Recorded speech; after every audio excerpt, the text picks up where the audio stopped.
It's Red Eye Radio. Gary McNamara and Eric Harley talk about everything from politics to social issues and news of the day. Whether you're up late or you're just starting your day, welcome to the show.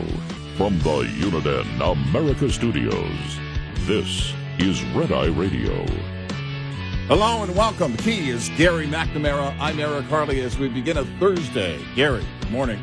Good morning, and just terrible news out of D.C.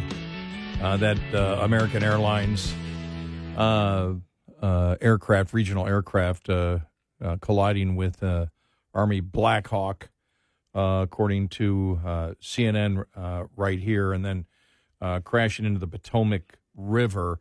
Particularly terrifying because I have flown into there so much, and I know exactly where that is. Yeah, many of us have, and it's right now it is a search and rescue effort in the middle of the night as they look for any possible survivors there, and they have multiple aircraft, helicopters there searching for those possible survivors.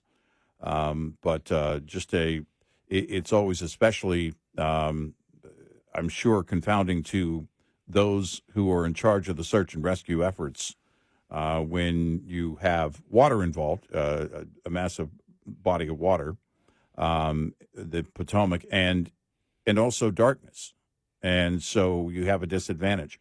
There, near the airport, there are lights at the river, but it's, again, when you're talking about a search and rescue effort, looking for any possible survivors, then it becomes I'm sure, a tedious task, but they're continuing that search throughout the night.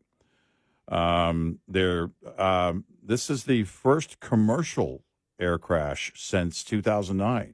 The Colgan air crash, about a mile and a half from my father's house, by the way the crow flies. Yeah. Right, yeah. I remember you and I being here. Right. Yeah. Right before the show when we got that information, sort of like tonight.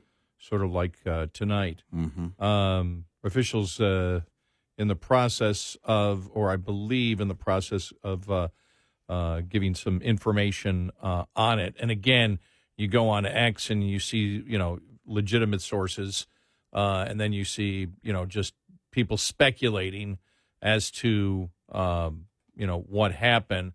I've seen numerous stories saying that there were, 4 survivors, and then CNN just an hour ago saying at this moment there were no survivors, or that no survivors have been pulled from the water.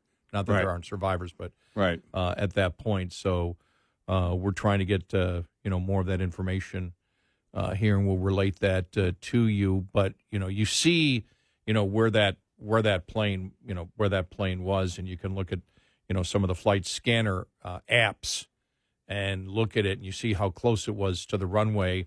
And, there's huge questions like, how in the world could this happen? Right. Well, with Reagan, especially, these major airports, very busy airports, you ask yourself, and with all the technology for air traffic control, and also the military technology, that you have to ask what kind of miscommunication. It would be a massive miscommunication somewhere if this is not some kind of glitch in the system. Then it has to be a miscommunication between humans. This was from on CNN, from a CNN aviation correspondent and private pilot. Hang on here. Apparently, I've got some other audio that's interfering here, so hang on one second. Let me clear that. I've got so many windows open here on the computer. All right, here we go. This is CNN aviation correspondent Pete Montine, reporting on it and his concerns. The approach, I'm stumbling over my words here because this is just so staggering that there is a mid-air collision involving a commercial airliner.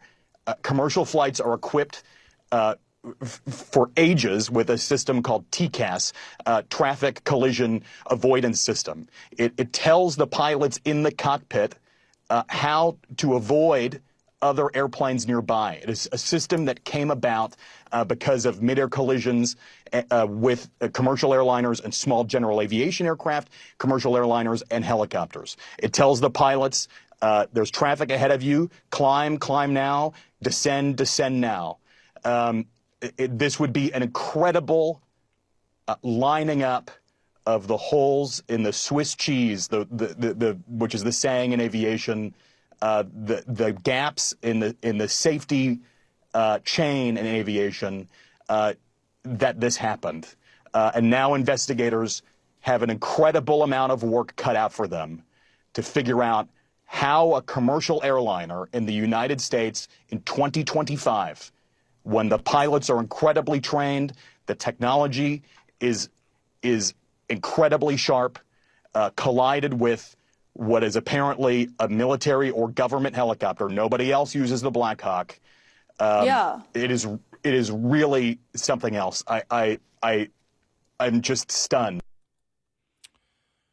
That was from CNN earlier.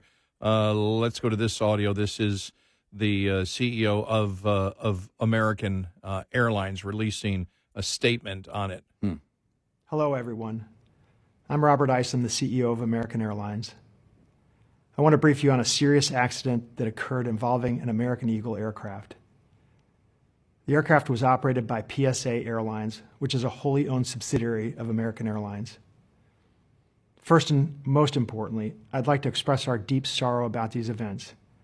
This is a difficult day for all of us at American Airlines, and our efforts now are focused entirely on the needs of our passengers, crew members, partners, first responders, along with their families and loved ones.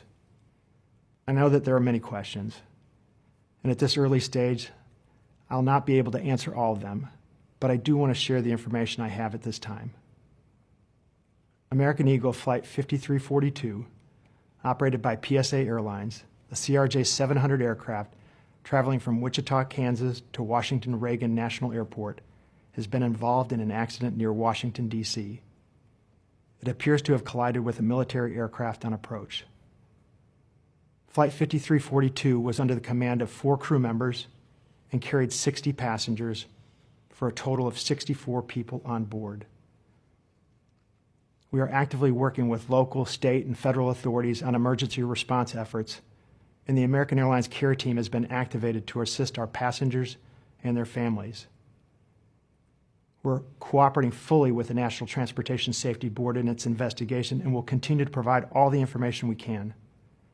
Our cooperation is without pause, and we want to learn everything we can about today's events. That work will take time, but anything we can do now, we're doing. And right now, that means focusing on taking care of all passengers and crew involved, as well as their families.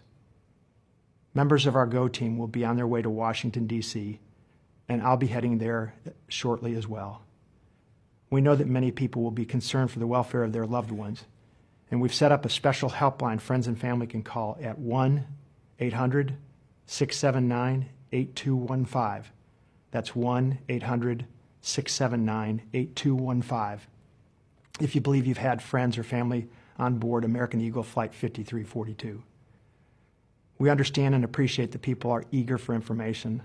Please know that we'll continue to share accurate and timely information as soon as we can, but anything we must report must be accurate. We owe that to everyone involved. Our team of highly trained professionals will be working around the clock to support our passengers, crew, and their families however we can, and we'll update you as soon as we can. Robert Isom, CEO of American Airlines, here in the last hour. Yeah, I was reading here, NBC had reported the recovery of 4 survivors. CNN, and this goes back about an hour ago, CNN says police told them that no survivors had been rescued. Right. At this point. Also, there was a report that that Reagan National Airport was going to be closed until Friday morning. Actually, that was updated just moments ago. It is will be closed until at least 11 a.m.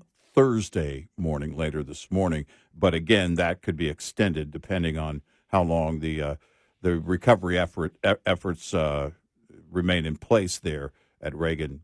And so it's again, it is mind-boggling to in today's age to think about how something like this could happen.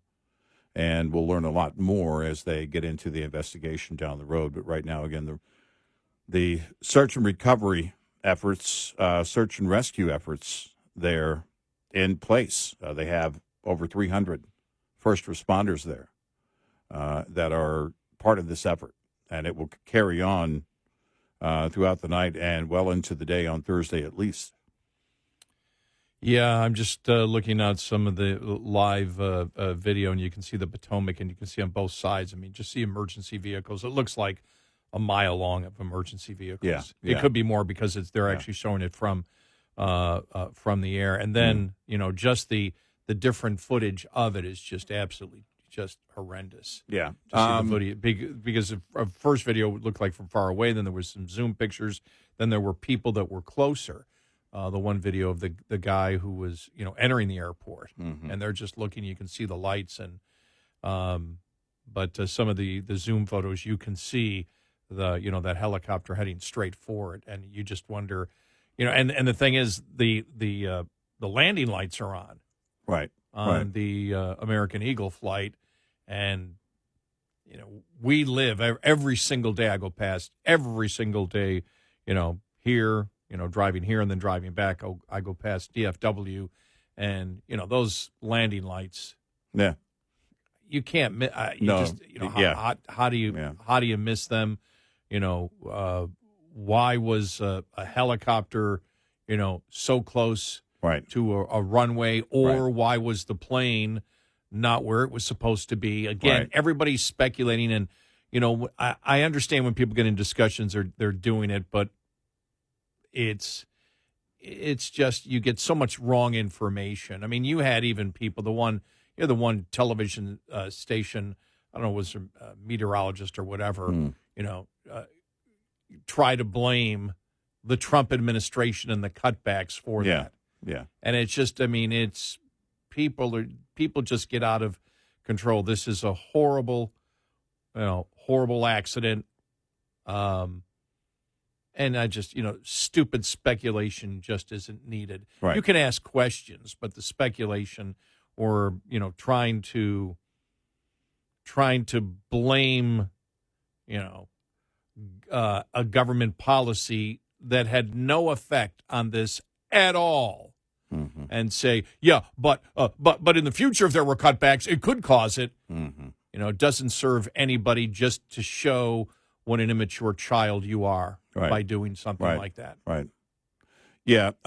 President Trump, by the way, speaking of which, did write a statement on Truth Social. The quote, "The airplane was on a perfect and routine line of approach to the airport. The helicopter was good and going straight at the airplane for an extended period of time.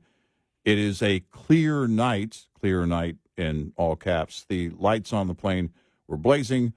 Why didn't the helicopter go up or down or turn? Why didn't the control tower tell the helicopter what to do instead of asking if they saw the plane? This is a bad situation that looks like it should have been prevented. Not good in all caps with 3 exclamation points.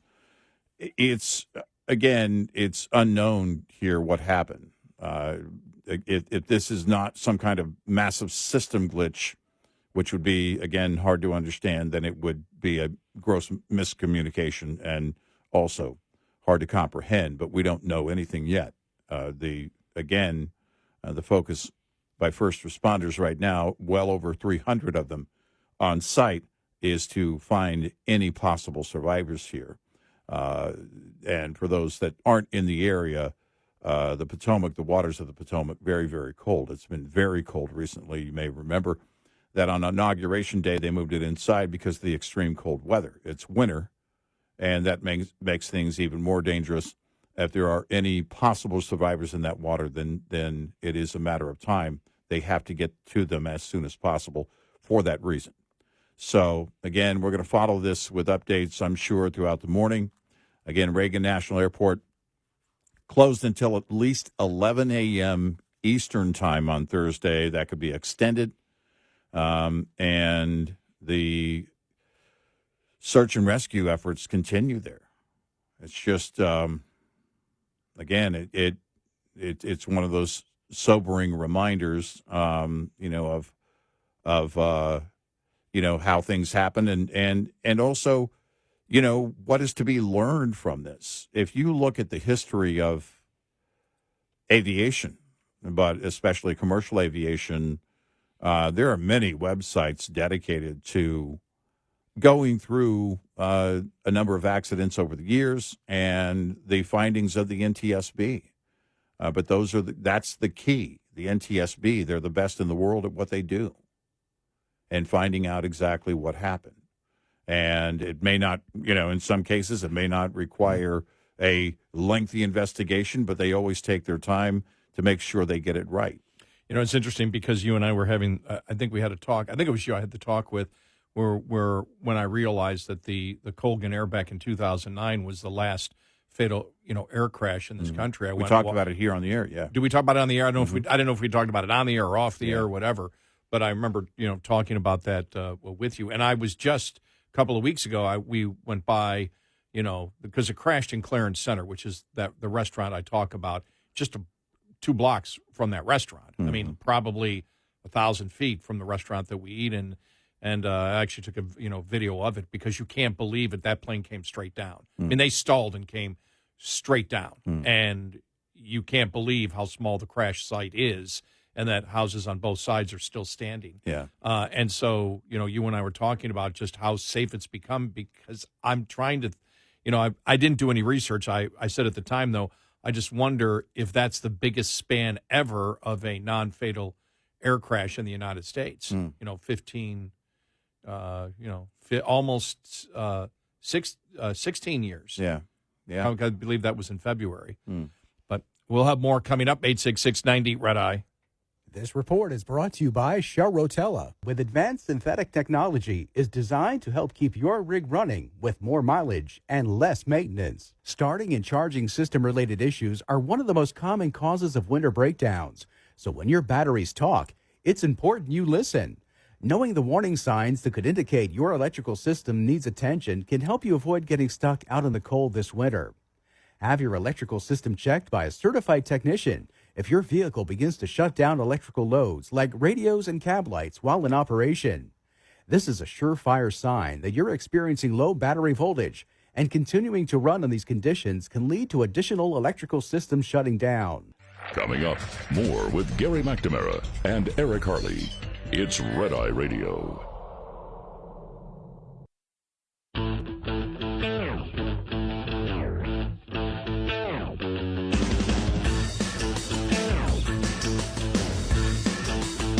It's Red Eye Radio. He's Eric Harley, and I'm Gary McNamara. Press conference just finished here in the last 25 minutes. We'll have some of that audio coming up here following the bottom of the hour. After that plane helicopter crash near Washington's Ronald Reagan Airport in D.C., trying to get as much information on it. Mayor Muriel Bowser confirmed just moments ago, few minutes ago, as you mentioned, as a part of that press conference, that both aircraft are in the water, but that 64 people on board the American Airlines plane, and 3 were on the military helicopter. The FBI USERT, which stands for Underwater Search and Evidence Response Team, is conducting underwater searches. Just so you have an idea, the Potomac is an average of 24 feet, but it varies, obviously shallower toward the shore. And also it's a river. It's moving water. It's an average of 10,000 cubic feet per second moving. And as the fire and EMS chief, John Donnelly, said, the water is murky. So it's very harsh and tough conditions in this effort.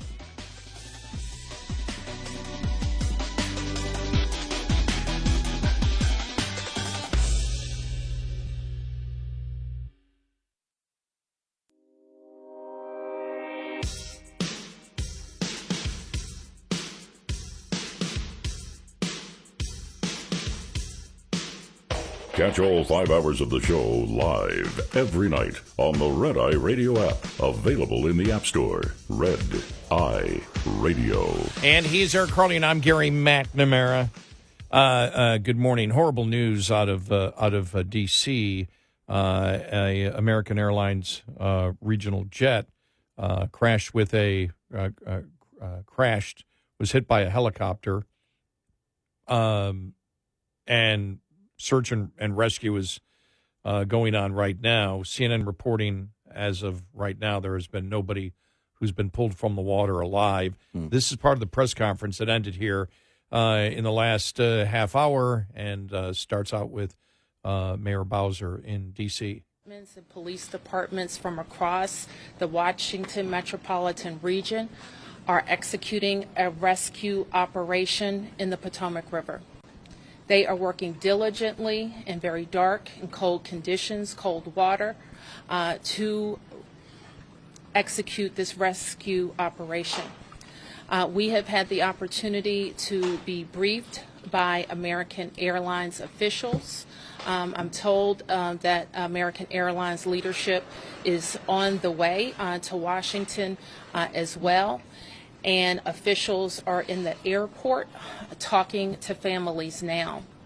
We do have a 1-800 number where families should contact us, should contact American Airlines for more information, and we will be providing that information shortly. I am going to turn to a number of officials to provide as much information as we can this evening, and we expect to have more frequent briefings at daylight. So with that, I'm going to turn to Secretary Duffy.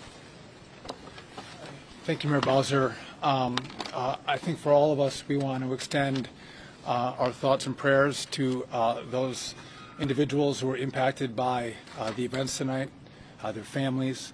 We know this is a very difficult time for all of them. I want to join the mayor and everyone here to extending our thank you to the first responders who, again, in very difficult situations and environments, are out there searching and attempting a rescue. Tonight, I spoke with President Trump and his team in the Situation Room. I had a conversation with Secretary Pete Hegseth as well, and then with the Kansas delegation and the mayor and others in leadership, as well as Governor Youngkin from Virginia and Governor Kelly from Kansas. From the Department of Transportation and FAA's perspective, we are going to offer full support to those on the ground, to the mayor, but also to the NTSB, who is going to be conducting the investigation in this matter. We are going to provide all the support that's necessary. Mayor. Thank you. So with that, I want to ask Chief John Donnelly from DC Fire and EMS to provide an update. Good evening, everyone. I'm John Donnelly, Chief of DC Fire and EMS. This evening at 8:48, an alert was sounded, initiating a large regional response to a report of an aircraft crash on approach to the airport. This response includes first the Metropolitan Washington Airports Authority's Fire Department, the District of Columbia Fire Department, the Metropolitan Police Department, and the U.S. Park Police to respond into the area and to sort that out. At 8:58, the first units arrived on the scene and found an aircraft in the water and began rescue operations. This incident has grown. There's currently about 300 responders working. We have boats from all throughout the region, police and fire boats. We have a mutual aid agreement in Washington, D.C., the National Capital Region Mutual Aid Agreement administered by the Metropolitan Washington Council of Governments, and we're all operating under that. We're operating under a unified command. Everybody's together. So we also have requested state police helicopters from Maryland, and the Coast Guard helicopter is working. So this is a state and federal response as well. U.S. Coast Guard's got some boats in the water as well. So it's a highly complex operation. The conditions out there are extremely rough for the responders. It's cold. They're dealing with relatively windy conditions. Wind is hard out on the river, so they're out there working. We're doing everything we can to keep them safe, and with that, I'm going to turn it back to the mayor. Thank you. In Chief Bonnet from MWA. I'm Rick Bonnet, Fire Chief of MWA Fire and Rescue. Our unit, as Chief Donnelly already alluded to, at 2048, we received an alert from the FAA tower of an aircraft incident involving a commercial aircraft and a helicopter. Our units immediately responded and deployed 3 boats and immediately called for mutual aid resources. Again, as Chief Donnelly said, it's an active operation that's going to last many hours as we continue to work through recovery efforts and rescue operations. This will be ongoing for quite a while.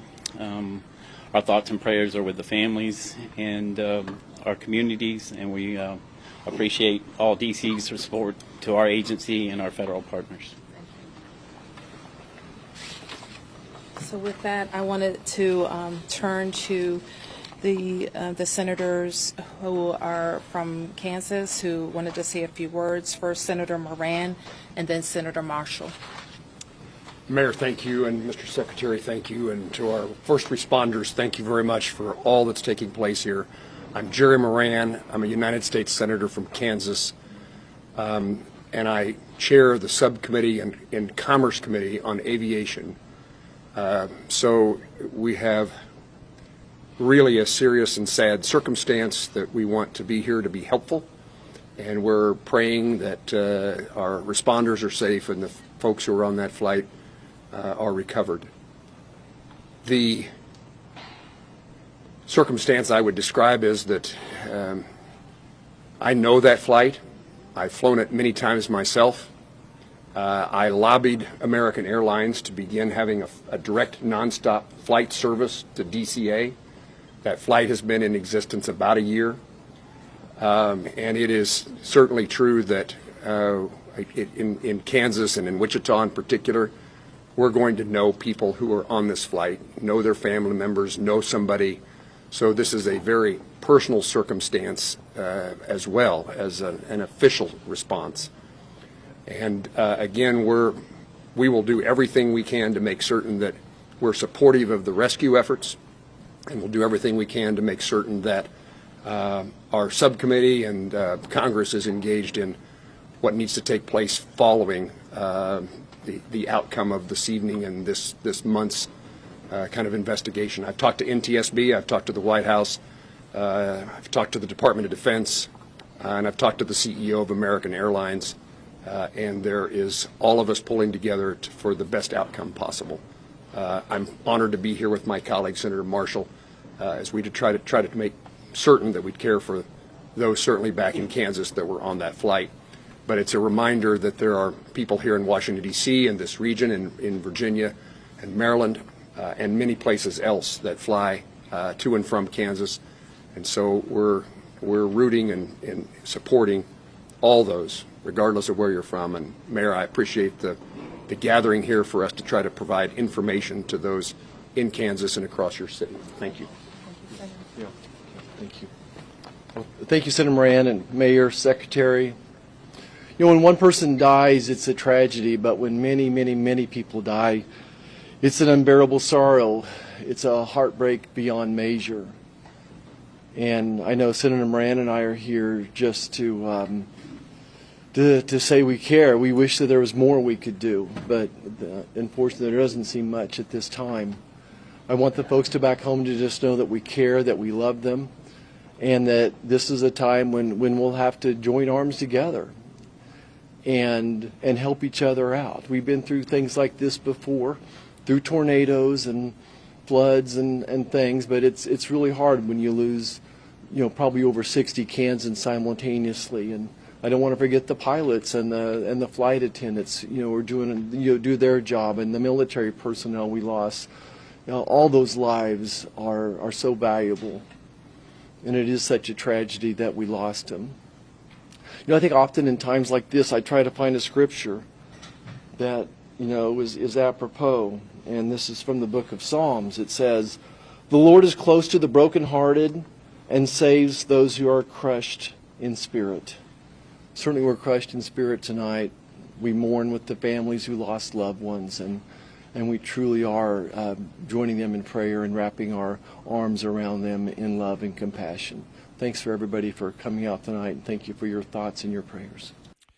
That's part of the press conference that was held here in the last hour in Washington, D.C., and looking for an update to see if there are any survivors. We know that NBC reported earlier that there were, and then CNN source said no, they have not found any survivors yet. I don't know. Have you seen any update in the last? I haven't seen any updates on survivors. We do know, going back, in fact, almost a couple of hours, that fatalities have been confirmed, but they don't. Again, we don't know in terms of numbers. But I've seen nothing in terms of confirmation on any possible survivors here as the rescue efforts continue. About 300 personnel on site there, and as you just heard, the weather conditions are harsh, but also the water conditions. There's not a lot of light on the water. They have to bring that with them. But all of those, every bit of this, in fact, is taking place either on or under the water, in the water. The FBI, their USERT team is underwater searching. But again, the Potomac, like with any river, is moving water. This is 10,000 on the average, 10,000 square feet per cubic second, or cubic feet per second, and that's and it's also very cold water. And so they're dealing with harsh conditions. The water, as they talked earlier, is murky. So even if you are in that water and you're equipped with lights, it becomes especially hard, difficult in terms of the search, but also dangerous. It was American Airlines Flight 5342, a regional CRJ 700 aircraft from 64 passengers on board, coming from Wichita to Reagan National. Right. 60 passengers, 4 crew members. Okay. Oh, 64, yeah, 64 total then. Okay. Right. And one of the things, the reason speculation is bad, because that's one of the things that I saw online. How could you miss those landing lights? And you and I were talking about it. And then I saw another angle. Part of the problem is when it's dark. Yeah. And it's so far away. Sure. You really can't get, I think, the proper three-dimensional perspective on it. Right.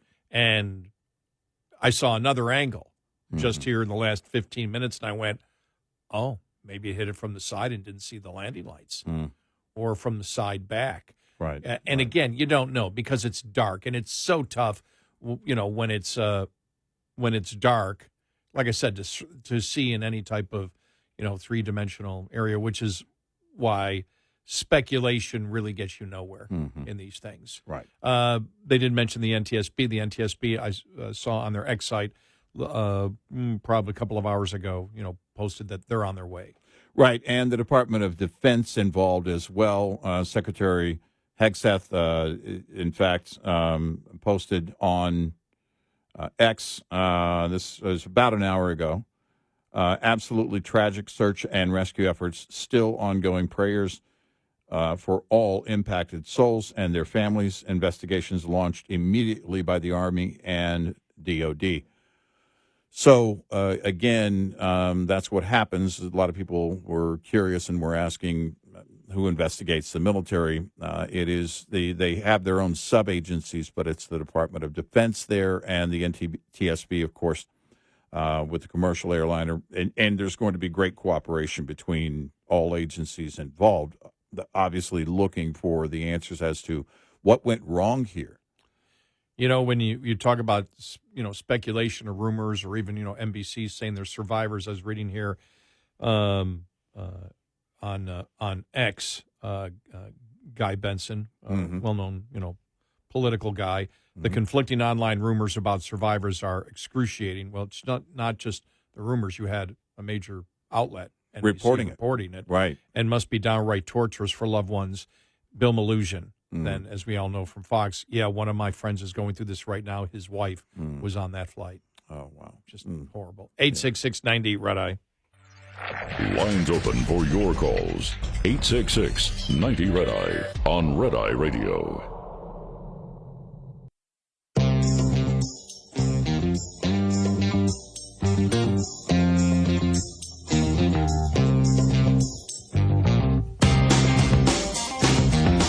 It's Red Eye Radio. He's Eric Harley, and I'm Gary McNamara. You know, why speculation is bad is even the aviation experts don't know. We had mentioned earlier about CNN's Pete Montine, who is a aviation expert, one of their consultants, and he had said earlier, I mean, you could tell he was quite upset. He said, why didn't the traffic collision avoidance system works? Right. They all have it. Now he's saying, he corrected himself and saying, it likely wouldn't have been able to save the American Airlines jet. Okay. So, like I said, that's why it's useless to do it. You wait. Sure. You wait for the NTSB on these things. Right.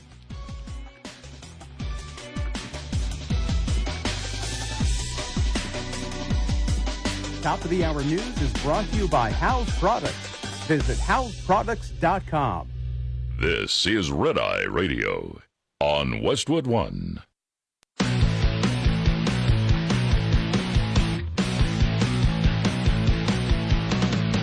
Now, it's Red Eye Radio. Gary McNamara and Eric Harley talk about everything from politics to social issues and news of the day. Whether you're up late or you're just starting your day, welcome to the show. From the Uniden America Studios, this is Red Eye Radio. All across America, we are Red Eye Radio. He is Eric Harley, and I'm Gary McNamara. Here's the latest on the commercial airliner, the regional jet airliner crash with the helicopter, the U.S. Army Black Hawk. A massive search operation underway. This from CNN after a passenger aircraft carrying 64 people collided midair with the U.S. Army Black Hawk helicopter near Reagan National Airport outside of D.C.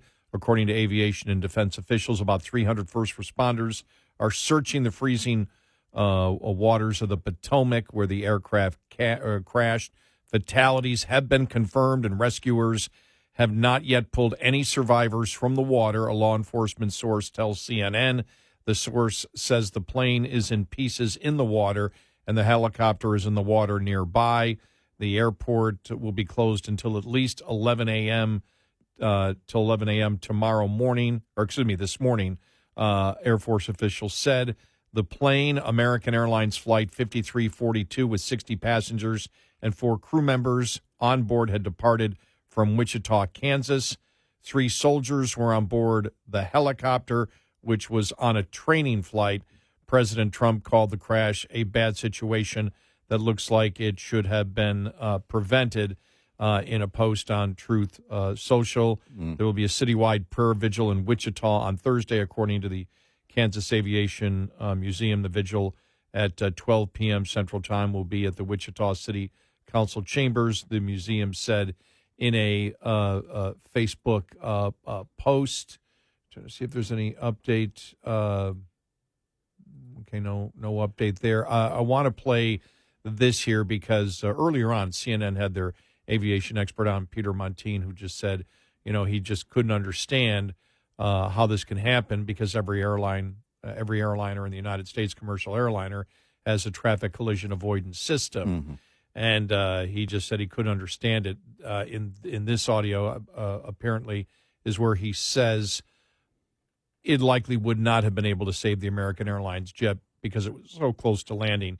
Here's part of that conversation back and forth. And so there are so many blind spots in an airplane, and a crew on approach, this is not the same type of airplane, this is slightly different, but a crew on approach into a runway, they're typically looking at the runway. I can tell you as a pilot and a flight instructor, you are intensely focused on what is unfolding in front of you. Not a lot of times you're looking left and right for other airplanes, or in this case, helicopters. This is a very, very congested piece of airspace. So as the flight was descending, it's possible that they may have not been able to see a helicopter apparently coming from their right. And it's possible also that the systems on board in the cockpit of a commercial airliner, TCAS, traffic collision avoidance system, may have not been able to even warn them of an impending collision happening right in front of them. I think that's the question a lot of people have right now is one, how does this happen? And as that plane is on approach, and if that Black Hawk helicopter was approaching and getting closer to the plane, I mean, air traffic control is obviously having conversations with all of these people. Wouldn't that be something that they would be able to notify them about? Helicopters in the airspace at Reagan National Airport are sort of allowed to coexist with commercial flights taking off and landing because they're at such a low altitude. And they have a sort of a carved out corridor through the airspace that is typically used and typically designated for an airport like this. So, of course, they're going to want to know how and what the route the helicopter was flying on and the route that this airplane was flying on. But very clearly, two things in the wrong place at the wrong time. And the warnings, by the way, have been flashing in red for years now. Since the start of 2023, there have been numerous near collisions on the runways of commercial airports in the U.S. You know, when you, as we had said earlier about the speculation, even the experts get it wrong. You know, if you've ever watched I don't know, was it the History Channel that did Why Planes Crash? Yeah, I'm not sure if it was History Channel. Yeah, one of the absolutely fascinating. Smithsonian, I think, did it. Might have been the Smithsonian Channel did it. And sometimes it's unbelievable. You can't believe it. You're like, wow. Especially the things that are pilot error. We talked about that in 2009 was the last fatal airline crash in the United States, which happened near my dad's house in Clarence Center, New York, the Colgan Air. And that was simply, I mean, they stalled that plane. That should have never happened. Never. I mean, that never should have happened. Right. You know, you're just, you know, you're furious when you hear something like that. I remember going all the way back, I think it was 72, the Eastern Airlines flight. Now, this goes back a long time. This goes back over 50 years, but it shows you these pilots were extremely, you know, well trained, had flown thousands upon thousands of hours.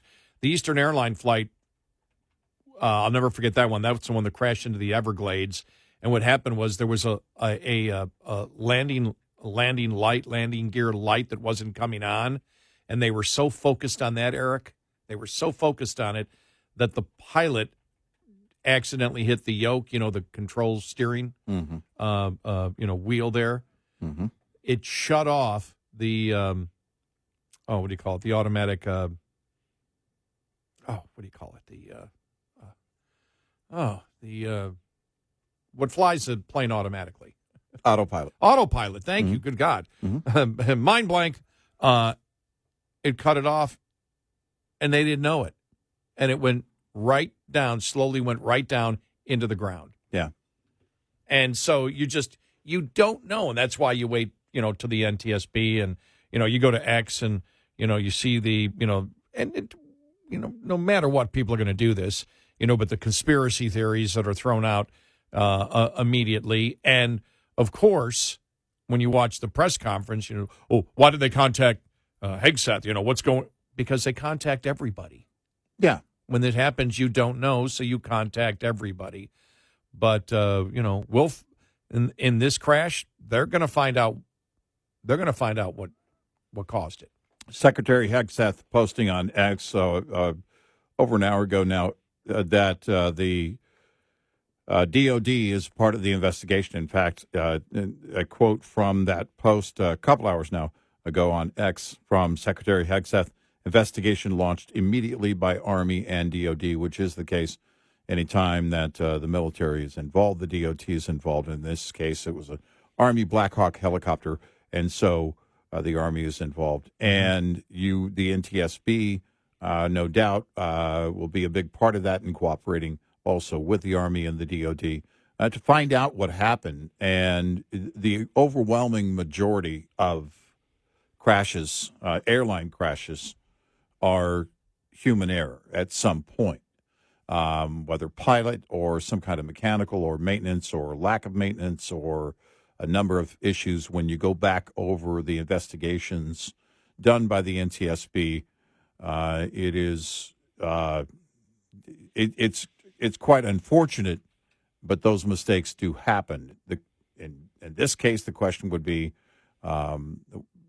was this human error? Was this miscommunication, and again, how did that happen? But a lot to be learned from that. And what has happened over the years, one of the reasons that we have fewer crashes involving commercial airlines is because of the systems that are put in place, and the process changes as well after an investigation. Yeah, what the NTSB learns, there's always recommendations. Yeah. After that, and right.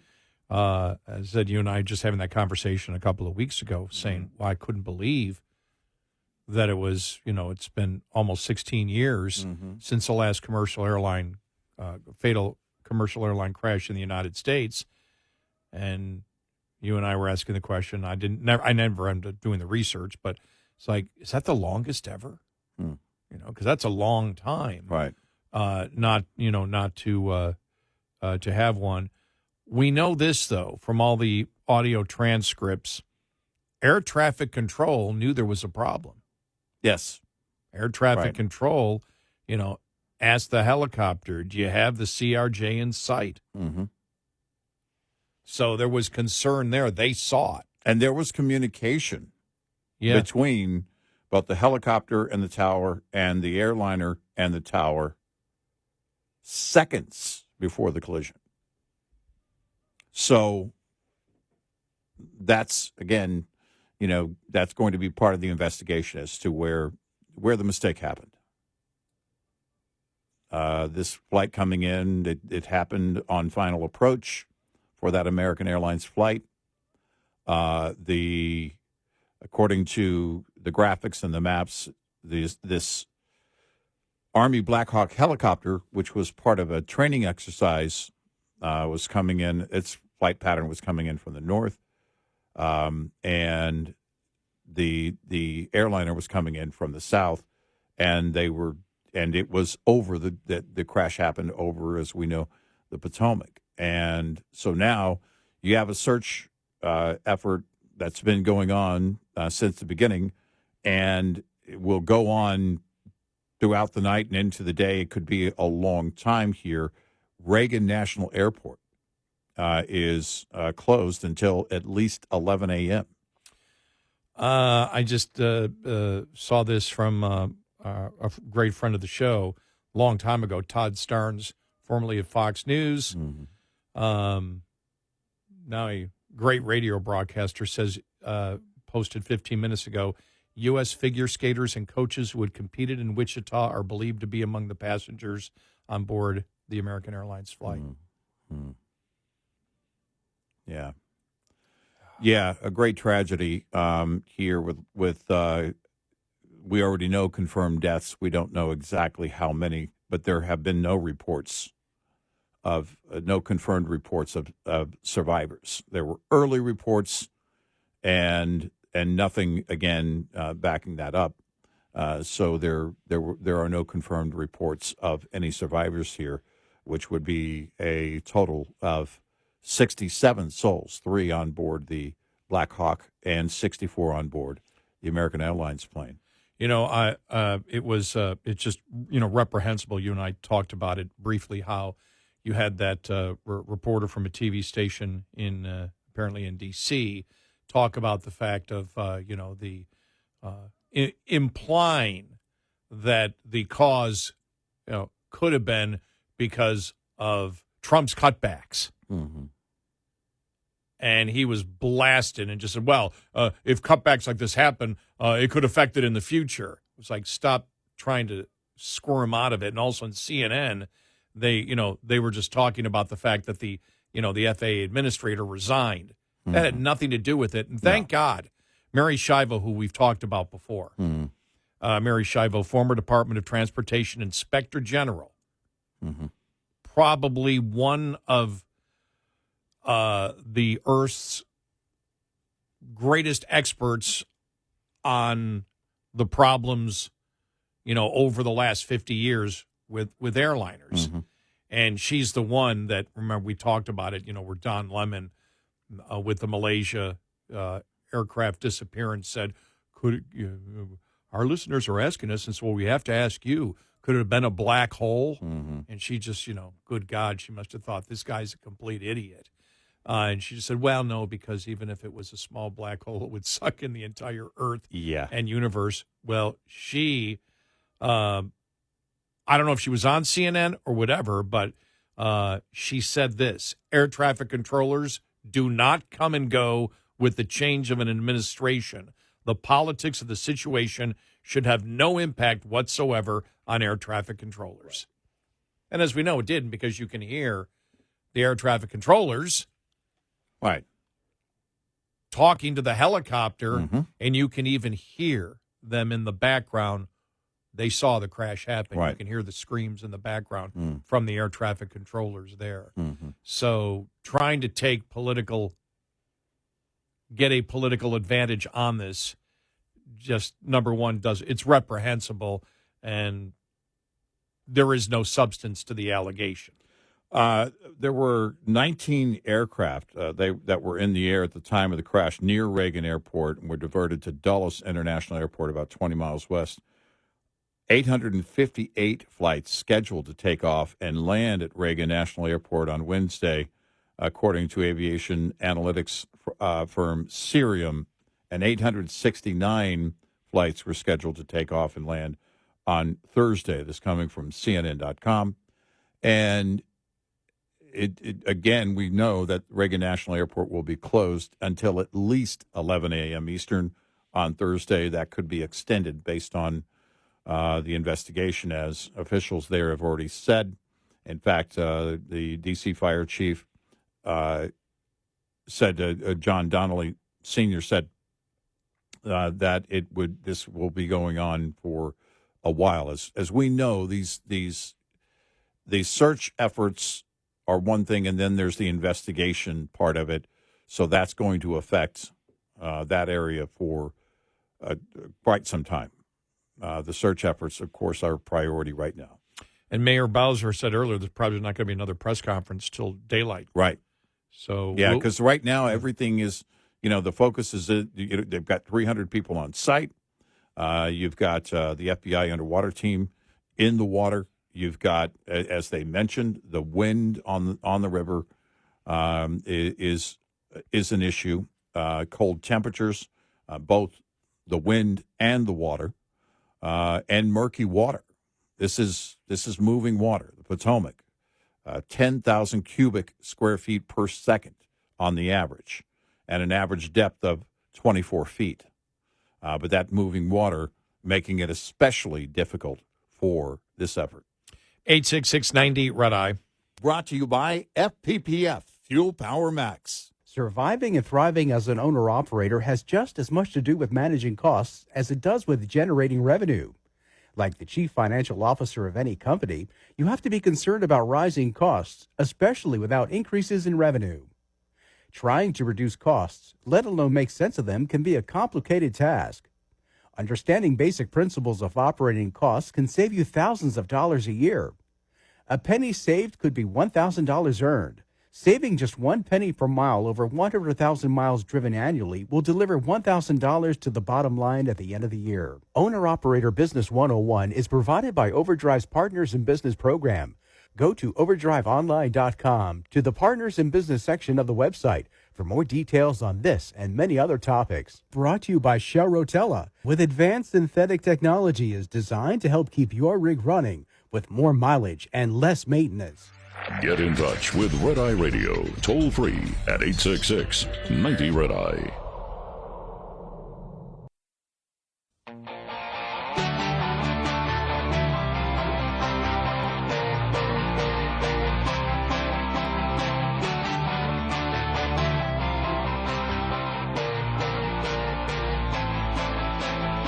It's Red Eye Radio. He's Eric Harley, and I'm Gary McNamara. Coming up following the bottom of the hour, we'll get to some of the things that happened yesterday. We'll continue with any updates on the airline crash with the helicopter at Ronald Reagan Airport in D.C. Any new information we get, we'll pass on to you. I don't know how much we're going to get overnight. We know that Mayor Bowser said they don't anticipate a press conference till it gets light. It's currently a search and rescue operation. But everybody knows with water that cold and this happening hours ago, that the likelihood of finding anybody alive is not great. Right. Yeah, and as you mentioned earlier, we will not have a press conference, so we don't expect to get any updates from officials between now and the end of the show. But any updates that we get, we'll pass along to you as we follow this breaking news. Again, an airliner with 60 passengers, 4 crew members on board, an American Airlines flight. Colliding with an Army Black Hawk helicopter there near Reagan National Airport over the Potomac River. And the search efforts involving 300 rescue officials and first responders has been underway for quite some time now. And all of that is taking place on or in the water.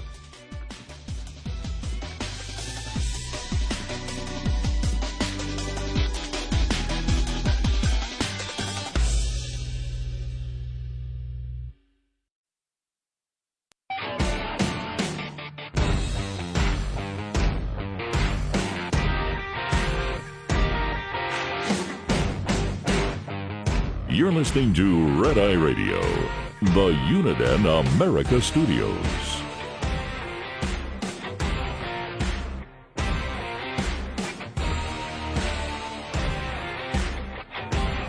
It's Red Eye Radio. He is Eric Harley, and I'm Gary McNamara. Welcome and good morning. Like we said, we'll keep you updated on the plane helicopter crash at Reagan National in D.C., if we hear any new information on it. And at the top of every hour, we'll update you of what we have for new people coming in.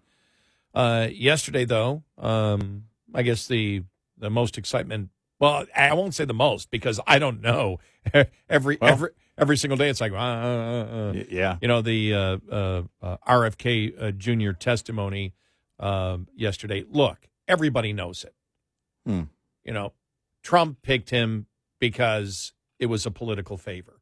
Everybody knows it. Right. Everyone knows that if he was running for the same position on the Democrat side with his history of liberalism that he has, that every Republican would vote against him. Mm-hmm. We all know. Mm-hmm. Mm-hmm. There's not much more to talk about. We've analyzed it in the past. What he basically said was, when challenged on anything of his past opinions, I would be working for the president. I'll do what he says. Right. Even though one point he said, well, no, I'd make some of these decisions myself, and then he got called on that. But we all know why he was picked. Mm-hmm. Because he got out of the race. Right. You know, and so let's stop being childish. Let's stop pretending we've all jumped behind RFK Jr. And, you know, let's tell the truth as to why this is happening. And if he only does what Trump says, then I'm fine with it. But let's not pretend that he is what the Republican Party and what conservatives want running, health and human services. Mm-hmm. Well, if it's about serving at the pleasure of the president and getting the president's agenda on any items regarding the health and human services, which would be a number of them, then there would be a number of people that would be good for that role. Yes. And we'll see where it goes. Number one, he has to get confirmed. I don't have a whip count at all. I didn't see that. I don't know how that's going to go. You saw the Democrats and how they were behaving on the committee and their line of questioning, which is typical in a situation like this. But the overall situation wasn't very typical because it was RFK Jr. who said a number of things in the past. And you can go back and forth saying, well, that's not accurate, and they had it wrong. They were lying about him saying this, and that's not what he actually said. That's not what he was saying. I'm anxious to see where the whip count is. I really am. It was pretty clear there were some solid yes votes from some GOPers on that committee based on how they greeted him and the line of questioning and how much time they gave him. But does he have enough? got to get out of the committee first, and then it's got to get onto the broad vote. And that's where it will be again, I'm very curious. It will be a real interesting vote to watch how it goes down. And you look at a number of things that he said, and on the surface, everything to me on the surface sounds okay. And again, like you said, all right, if he gets confirmed and he does the will of the president, then all right, maybe you create some greater efficiencies here. But the concern that I have, I think you share this, Gary, is his history on a number of things. In fact, in his opening statement, kind of alluding to, well, he's talking about costs. And yeah. And then I thought, okay, where's he going? Where's he going? Because I'm watching it live. And he, ends up with something that a point that we have made, which I thought this is where you straddle the fence. And that was, we have to get back to the core question of, why is the health care so expensive? What is behind the rising costs? And basically, how do we control that? How do we bring costs down? All right. Again, on the surface, sounds great, but it's not where he has been in the past in terms of what his solutions that he suggested in the past. Well, David Harsanyi, great conservative, used to be with, I think, the Denver Post or whatever, just laid out all the things that he said in the past. Right, yeah. Just go through a couple of them. Claimed that American meat producers were a greater threat to the United States and U.S. democracy than Osama bin Laden and his terrorist network. Less than a year after 9/11, he said that, and he reiterated in that opinion years later. And again, all the references and documentation is there as to, when he said that. He accused climate deniers of being traitors and proposed they face criminal prosecution in global courts. Said the coronavirus lockdown hasn't just slowed COVID-19, it reduced lethal air pollution associated with mortality.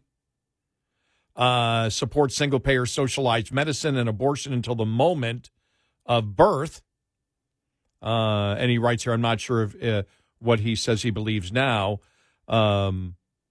He won't take sides on 9/11 conspiracy theories. This is NBC News going back to 2024, but he called the National Rifle Association a terrorist organization, said COVID was engineered to attack black and Caucasian people, but to spare Jews. Claims that no vaccine is safe and effective. You see here, now he believes in vaccines. You saw that yesterday, right? Claims no vaccine is safe and effective, believes smallpox, polio, and measles could have been eliminated with better hygiene. Now, his response was on the podcast where he said no vaccine is safe and effective. He was going to finish the sentence, and the podcast host interrupted him, and he said, for any given individual. In other words, nothing applies to all. And again, you have to take him for his word that that's what he was going to say. He was interrupted before he finished the sentence. Yeah, but there's other times he's also said it. That's what they cited on, as evidence that they APS, submitted. Yeah. Well, I believe smallpox, polio, and measles could have been eliminated with better hygiene. Wants all fossil fuel energy shut down. Also nuclear energy. He led the campaign to shut down Indian Point nuclear facility in New York. And that was New York Post and others, put that down. Let me see. New York Magazine says, going back, I don't know what year it was, HIV was phony. Claim that Wi-Fi radiation causes cancer as do phones, which cause cell phone tumors. That's been around the longest time. They don't have any scientific evidence that that's it. Yeah, that's been around almost as long as cell phones. Yeah, exactly. Yeah. And like I said, so I mean, those are just some of the things that he has said in the past. He is well known in the history. When he supported Trump, you go, okay, maybe that may move some independents Close, but he is as far left as you could possibly get. Well, keep in mind and that every Republican would vote against him if he was a Democrat nominee. And he could have been, because Services. he was also working with Kamala Harris's campaign, talking to them. I shouldn't say working with, but he was talking to them about a similar deal. So let's not lie to ourselves and say this is a pick because it was the best person out there. This was political payback for him getting out of the race and endorsing Trump. Right. We all know it. Let's not be children. Let's be adults. Right. He didn't magically change over the last year and become someone that Republicans or conservatives would want. Well, my biggest two issues here are abortion and socialized medicine. Those are the two big ones. Because if you talk about having influence in that regard, man, I mean, those are, and for conservatives, I know it's softened up a little bit after 2017 and they weren't able to do away with Obamacare because their constituents didn't let them. But socialized medicine is still a big deal for me, because if we were to go full-on single payer, that would be a great concern. But abortion, of course, right there at the top of the list for me, and there's no way around that. It's, he said repeatedly during his testimony yesterday, well, every abortion is tragic, and we can't, and he was basically quoting President Trump on that we cannot be a nation of higher morality with this many abortions carried out every year. And to that, again, to that statement on the surface, yeah, I agree with the statement. The question is, where does his heart actually lie? And then the whole Medicaid question, Phil Klein, National Review. Mm-hmm. However, it isn't a particularly comforting answer to those of us who are skittish about a left-wing activist taking the helm of a department that accounts for one out of every 4 federal dollars. The idea that the heavily subsidized Medicaid program, which cripples state budgets as it is, isn't generous enough for enrollees because in limited cases, some of them are asked to put some skin in the game, is an odd position for the Republican HHS nominee. Typically, Republican policy has attempted to shrink the Medicaid rolls. In fact, it is worth noting that the first Trump administration issued waivers that actually enabled some states to charge premiums to more of the population and to lock out enrollees that did not keep up with the premiums. Meanwhile, the Biden administration attempted to scale back Medicaid premiums. It shows that as much as RFK Jr. has tried to navigate the awkward politics of his nomination, for instance, downplaying his lifetime support for abortion by claiming he would default to administration policy, his instincts are ultimately left-wing. And that's true. I mean, again, if he ends up following exactly what Trump says, then, that's fine. But you could have found a better candidate. This was a political payoff. Well, yeah, in terms of carrying out the president's agenda, my gosh, there's a very long list of people that you could just put in that role. Why is he better? And I love that the way it was phrased there. His instincts are left. That's where his heart lies, and that's the problem. Because eventually, let me ask you, anybody, why did he want the job? Did he want the job to carry out Trump's agenda? Yeah. Or did he want the job because of the things he believes? That's the question. Why did he make the deal with Trump and want that job? Because when it first got out, remember? It first got out, Health and Human Services, and then it came back, oh, no. Trump would never do that. And here we are. And so you have to ask yourself, why did he want that job? If you think to yourself, okay, and if you're excusing it away, that he's only going to do the will of the president, and by the way, he might. But you have to go back to the basics of why he wanted that role. Did he want the job, again, to carry out the president's will? Or did he want the job because there are things that he has very strong convictions on and wants to carry those items out? because he wants to make America healthy again. Maha. Maha. Yeah. Now, here's the thing. If Trump or a conservative said, I'd like to make America healthy again. Now, this question was brought up. This statement was, I saw this all over social media yesterday. We're healthier than we've ever been before. Lifespans, COVID and everything else cut it back. But basically, the majority of us are healthier than we've ever been before. Mm-hmm. So a conservative saying, my goal is to make America healthy again, is a completely different concept than a far-left liberal activist saying, I wish to make America healthy again. Yeah, right. That's where your instincts are completely different. Exactly.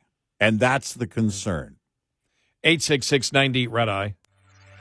We'll be right back with more Red Eye Radio with Eric Harley and Gary McNamara.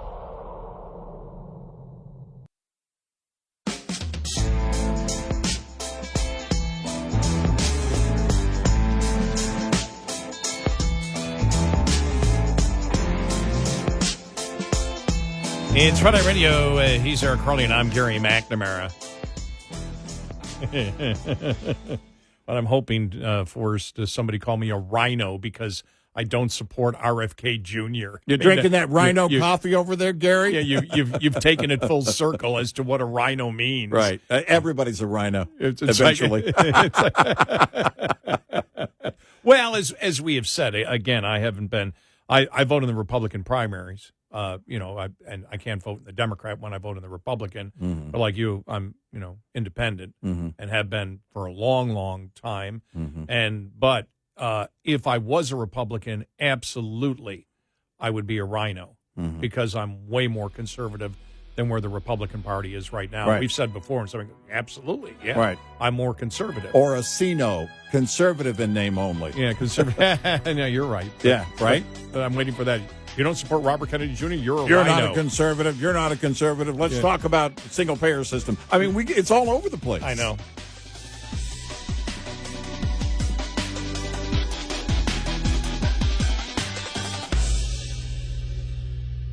This is Red Eye Radio on Westwood One.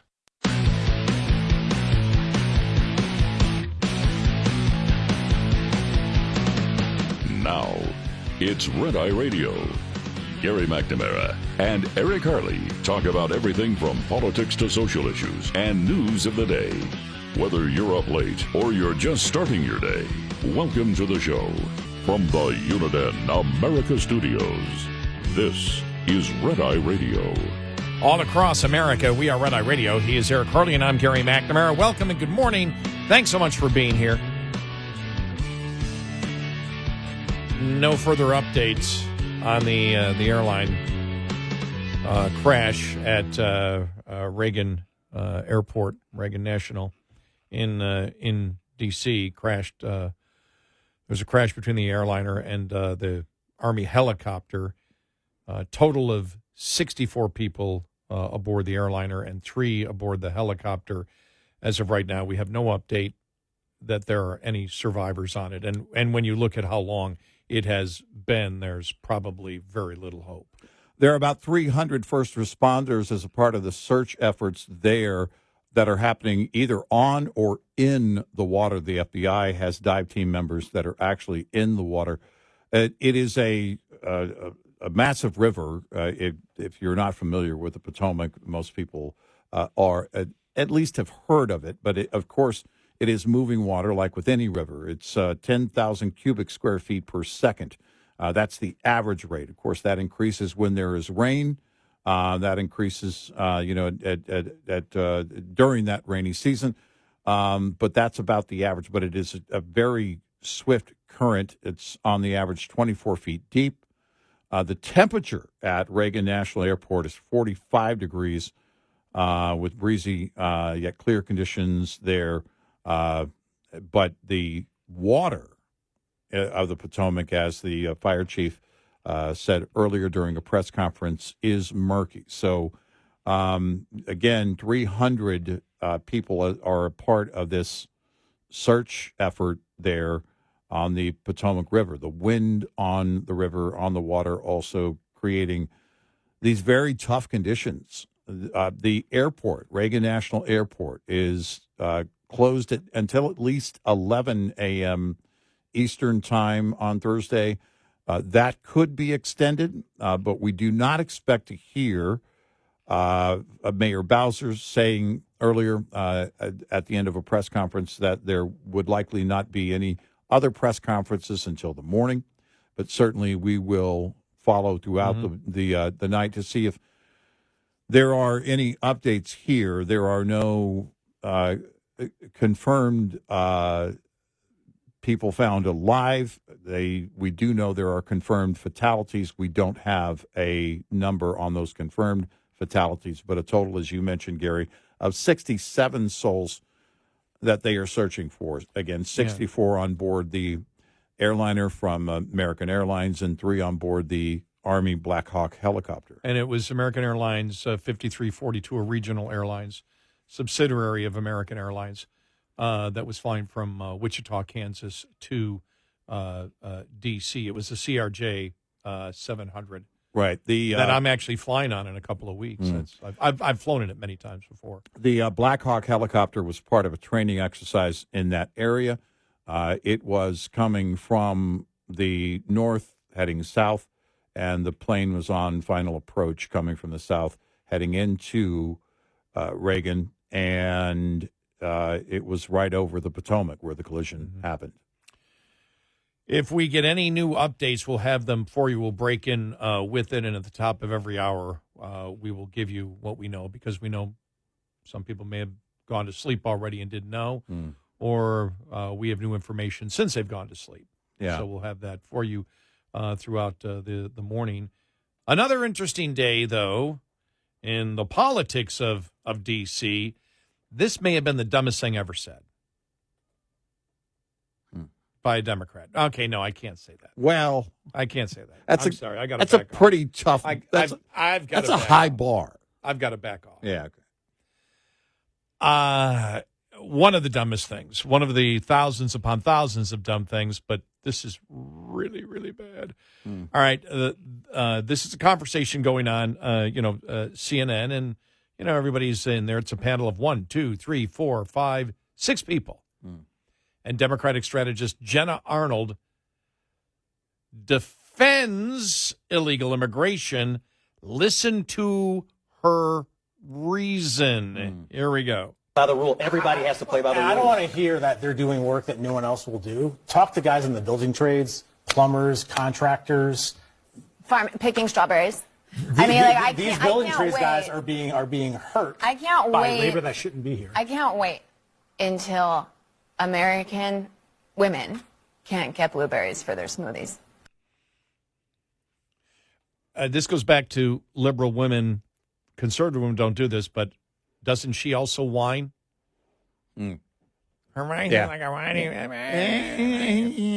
Why do liberal women whine? We've been going through this the last week, going, wow, we're picking up a pattern here. They all whine like that. And by the way, has anyone made a smoothie since 1995? But think about this. The first thing on her mind. Now, I will say this. Don't say American women. Say liberal women. Yeah, right. Will be upset if they can't get their blueberries for their smoothies. But think about this. You're having a discussion on illegal immigration, and the first thing that comes to her mind is blueberries for her smoothies. Because that's what she's thinking. Right. She's the one. She's the one drinking the smoothies. We know what's going on here, and she's upset that she may not be able to get blueberries for her smoothies. Yeah. By the way, she's going to be able to get it, but still. That's what she's concerned about. Right. Unbelievable. And this is where, and you and I had this discussion in our pre-show meeting. Because the Democrats have gotten so bad when it comes to explaining anything, where we sit and we listen to their explanation, we'll look at each other and we'll say, that's like a child, Eric. And then you and I start noticing that it seems in the liberal media, they keep coming up with dumber and dumber justifications for their opinions, where there seems to be no planning, No thought process at all involved in it, and they sound like children. And you and I asked, is it both happening to liberal politicians and liberal media? Because it seems like their answers, their explanations are becoming more childish year after year after year. There is a reason. You saw the Quinnipiac poll, right? Lowest ratings for Democrats in the history of polling. Yeah. Lowest ever, like 31%. That's amazing. Well, I really think it's part of this whole awakening. We've seen it from a number of Democrats. We talked about the billionaire, the tech billionaire Mark Pincus recently, talking about when he went through and finally did the research on the background and what was actually said in Charlottesville. He realized what was going on, and then he was more active on social media and then realized, essentially that he had been lied to by the Democrats. But I think there's a number of things. I think even setting Charlottesville is a big deal. But even if you were to set that aside, because Michael Rappaport also talks about Charlottesville, that kind of was a big turning moment, certainly a big learning moment for him. And he said, this is on me. I bought into their lies for all that time. But in 24, he clearly had this awakening. But I think a lot of people, too, look at it as the Democrats have always promised they're going to do this, they're going to do that. They call Trump Hitler. Of course, he's not Hitler. They tell all these lies, and look at where the economy is. Look at where I am. When you talk about inflation, we said this from the beginning. Inflation affects everybody. It varies in terms of the degree of that effect based on your wealth, based on how much money you make, based on how much money you spend. But it affects everybody. And everybody looks at this and says, my gosh, even people who can afford things, that maybe have a higher income, or maybe they're later in life and they've got plenty of money in savings, but they look at the value of something. They look at the cost of something. I do it all the time at grocery stores. I do it all the time. I'm doing I'm doing the compare pricing constantly, like most people, and it's unbelievable. Well, all of these lies, including the lies surrounding inflation. The border is secure, and all of these lies caused people to wake up, and you're seeing that reflected in this Quinnipiac poll. Just some breaking news from the New York Post now, saying that several U.S. and Russian figure skaters were aboard that American Airlines flight that collided with the military helicopter in D.C. Figure skaters from the U.S. and Russia were aboard the American Airlines flight Wednesday night. Several coaches and parents of the skaters were also on the flight from Wichita to Reagan National Airport. The Wichita Eagle reported the skaters were part of a national development team that had competed at the U.S. Figure Skating Championships. The event was held between January 20th and January 26th. Quote, praying for all those on the flight from Wichita to D.C. Among the passengers were skaters and coaches. Absolutely heartbreaking, said Team U.S. pair skater Luke Wang on X. Officials also saying at the press conference earlier, as you can imagine, there were people waiting on family members that were on that flight there at Reagan National Airport. And so a very somber mood there at Reagan National Airport as the search continues for any possible survivors. But at some point it becomes, it goes from search and rescue to a search and recovery effort. But right now, 300 first responders on the scene there, either on or in the water on the Potomac River there near Reagan National Airport as a part of this effort. but just heartbreaking, tragic.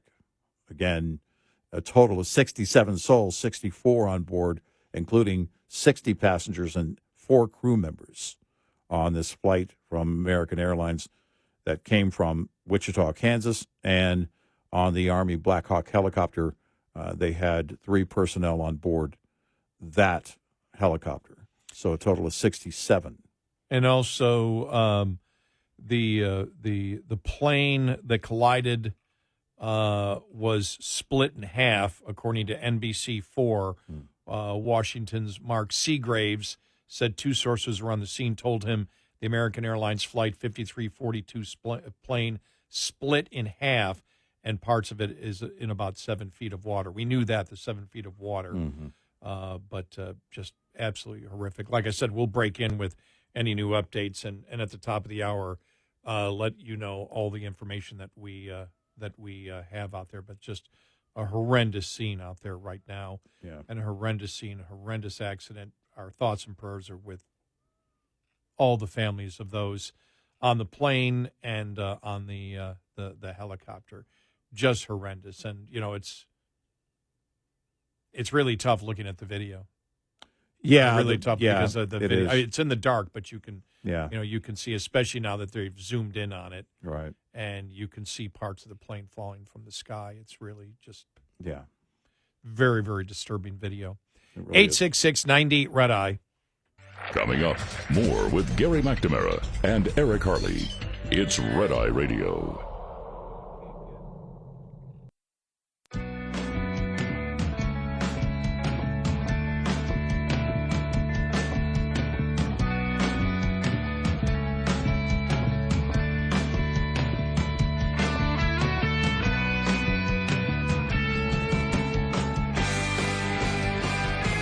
It's Red Eye Radio.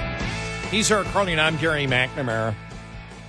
Well, it was also an interesting day yesterday. Caroline Leavitt was out there a lot.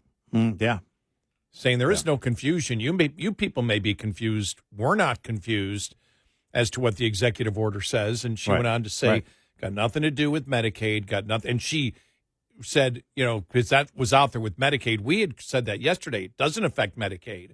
They had some glitches, but it had nothing to do with the executive order. Well, a couple of the Democratic senators during the RFK Jr. hearing kept saying, but this was widely reported and widely...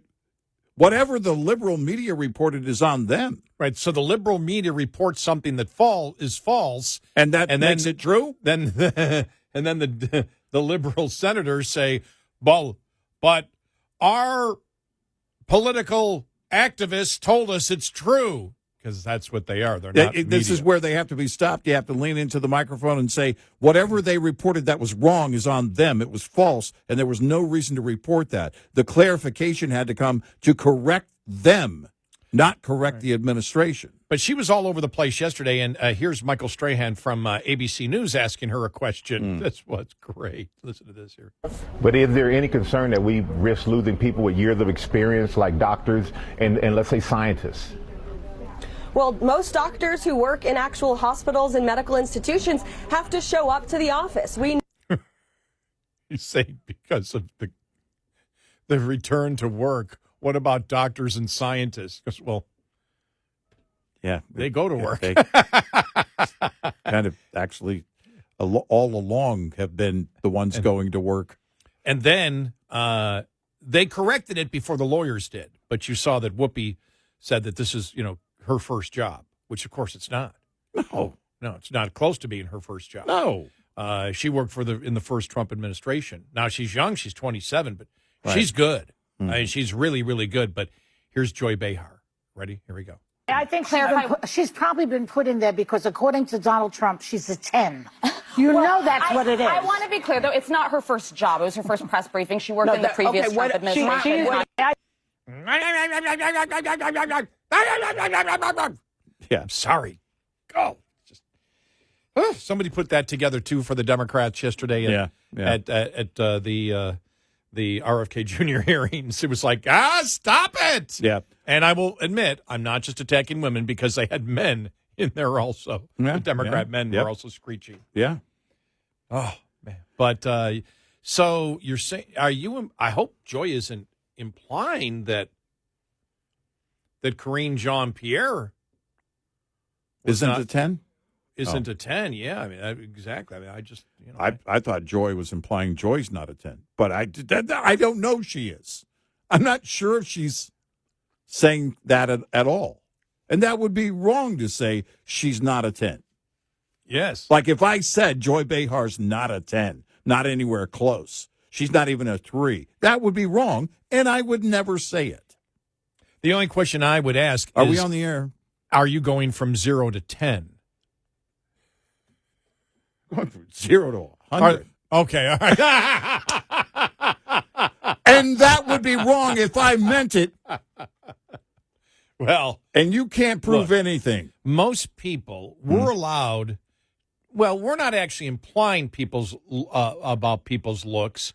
We're talking about what they're attempting to imply and wondering what they're doing. I'm in radio for a reason. Well, no, you and I'm not on camera for a reason. No, but if you and I wish to criticize other people's looks, we could, because look at this perfect face. Look at your perfect face. Yeah, right. Look at your hair. I'd rather not. I mean, it's just. I mean, we are just. Yeah. We are the creatures that God created, where He said, "Creature is accurate. This is a good day for me. I am going to produce close to as perfect-looking human beings as possible." People will learn from these morbid creatures. See, this is what can happen.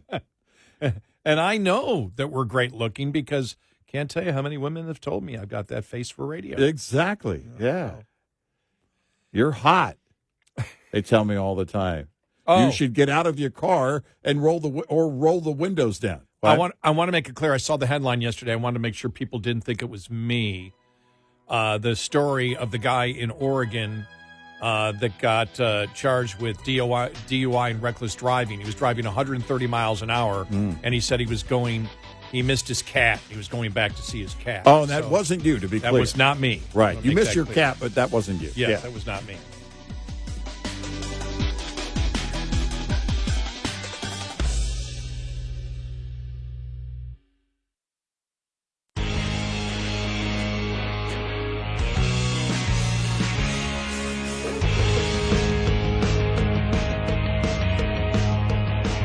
Catch all 5 hours of the show live every night on the Red Eye Radio app. Available in the App Store. Red Eye Radio. And he is Eric Harley, and I'm Gary McNamara. Good morning. Download our Red Eye Radio app today. You can listen when and where you choose. Wow. Democrats gone wild. Yeah. I'm telling you, because of Trump, they are just going wild. I want to play this audio here.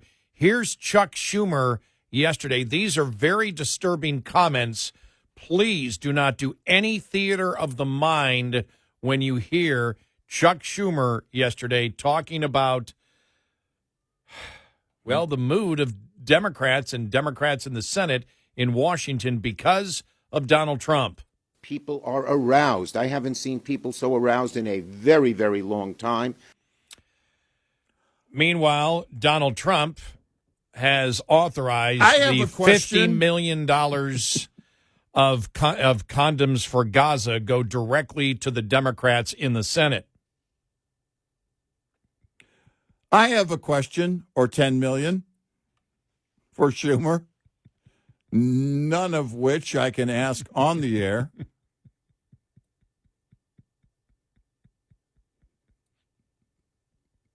I have so many one-liners right now. They are so ready. They're so ready, and none of them are going to happen.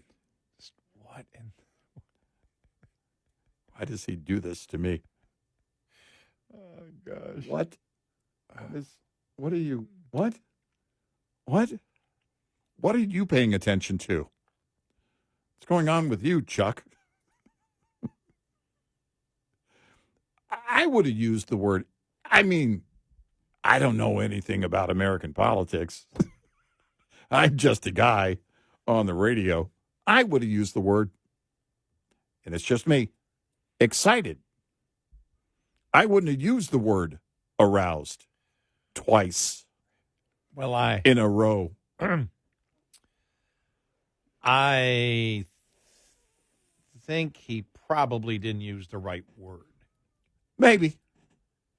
Or maybe it's exactly what he was thinking.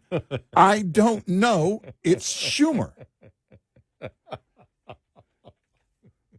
Is the burger done? He thinks it is. Clearly. It must be done to him because he's already put the cheese on it. Okay, that's going to be a new thing. No, that's a new saying.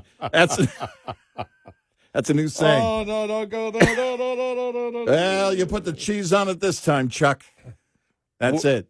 Where's the beef? Where's the beef?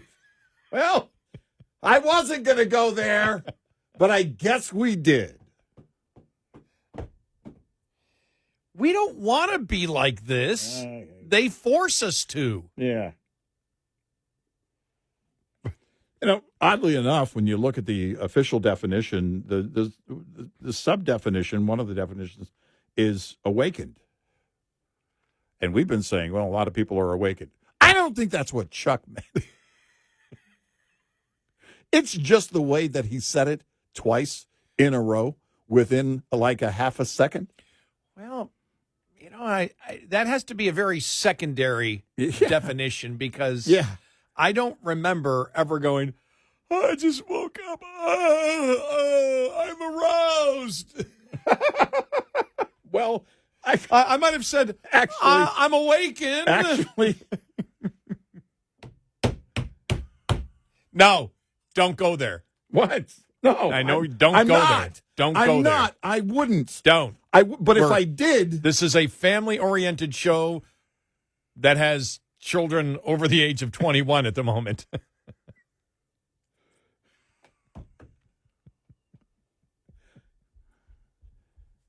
Yeah. I had to play it. I mean, come on. Schumer said it. I had to play it. It was like all those one-liners are just going to fade off into the void. You know? Oh, this is just it's a great time. I for need politics. to move on and be unburdened by what never was. All right, back to The View. Okay, fine. You know what? Let's get back on solid ground. Ready? Let's play something from The View. Okay, we're gonna play. We're gonna play Whoopi here. All right. We already played Joy Behar. Okay. Caroline Levitt. They're just livid at. Yeah. Okay, so here we go. Here's her response to her. Yeah, I would like this young lady this is her first job. I would like her to do a little homework because she said something yesterday that really pissed me off. And that was, she said, there will be no wokeness here. Oh, yeah. Let me explain something to you, because without that wokeness, you might not have that job. Yeah. Because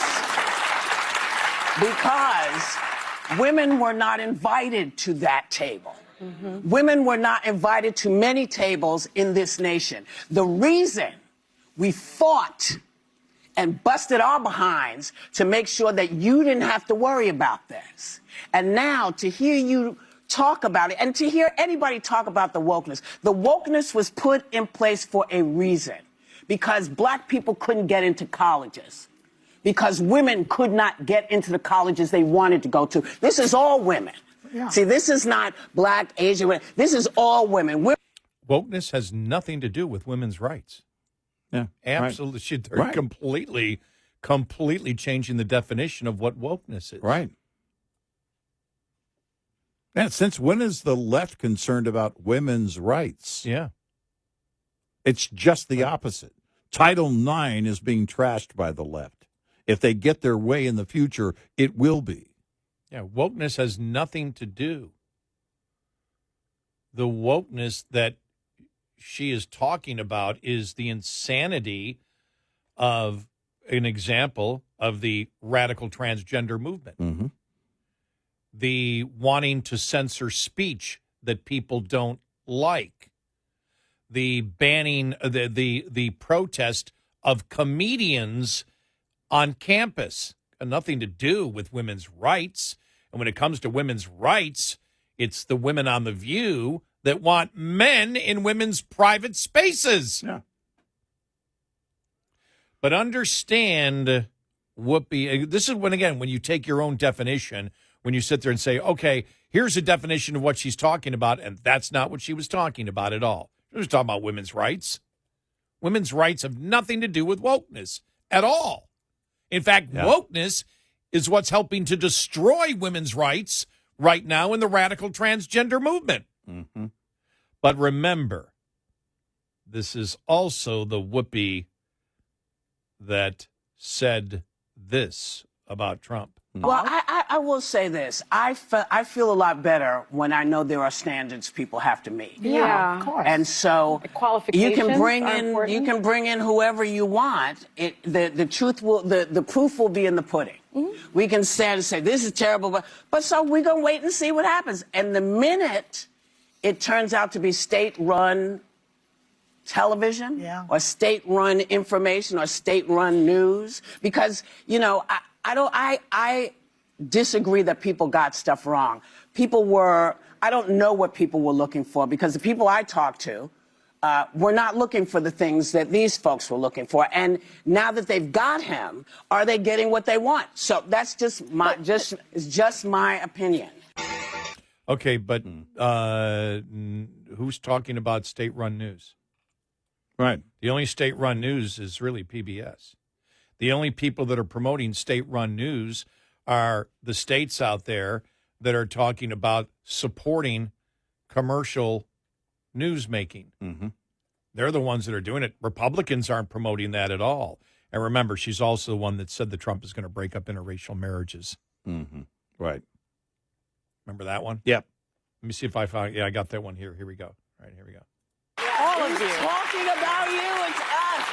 He's not going to, say, oh, you're with a white guy, I'm going to keep you from being deported. No, he's going to deport you and put the white guy with someone else. The man is out there. Yeah. And then remember, the Holocaust isn't about race. Mm-hmm. Boy, she had apologized for that one. Yeah. Was she taken off the air for a day or two for that one? I don't remember. Maybe. Yeah. How many missteps do you have to make before you get fired? I guess there is no getting fired from The View for that. And by the way, I should rephrase that. It's not a misstep. It's deliberately lying.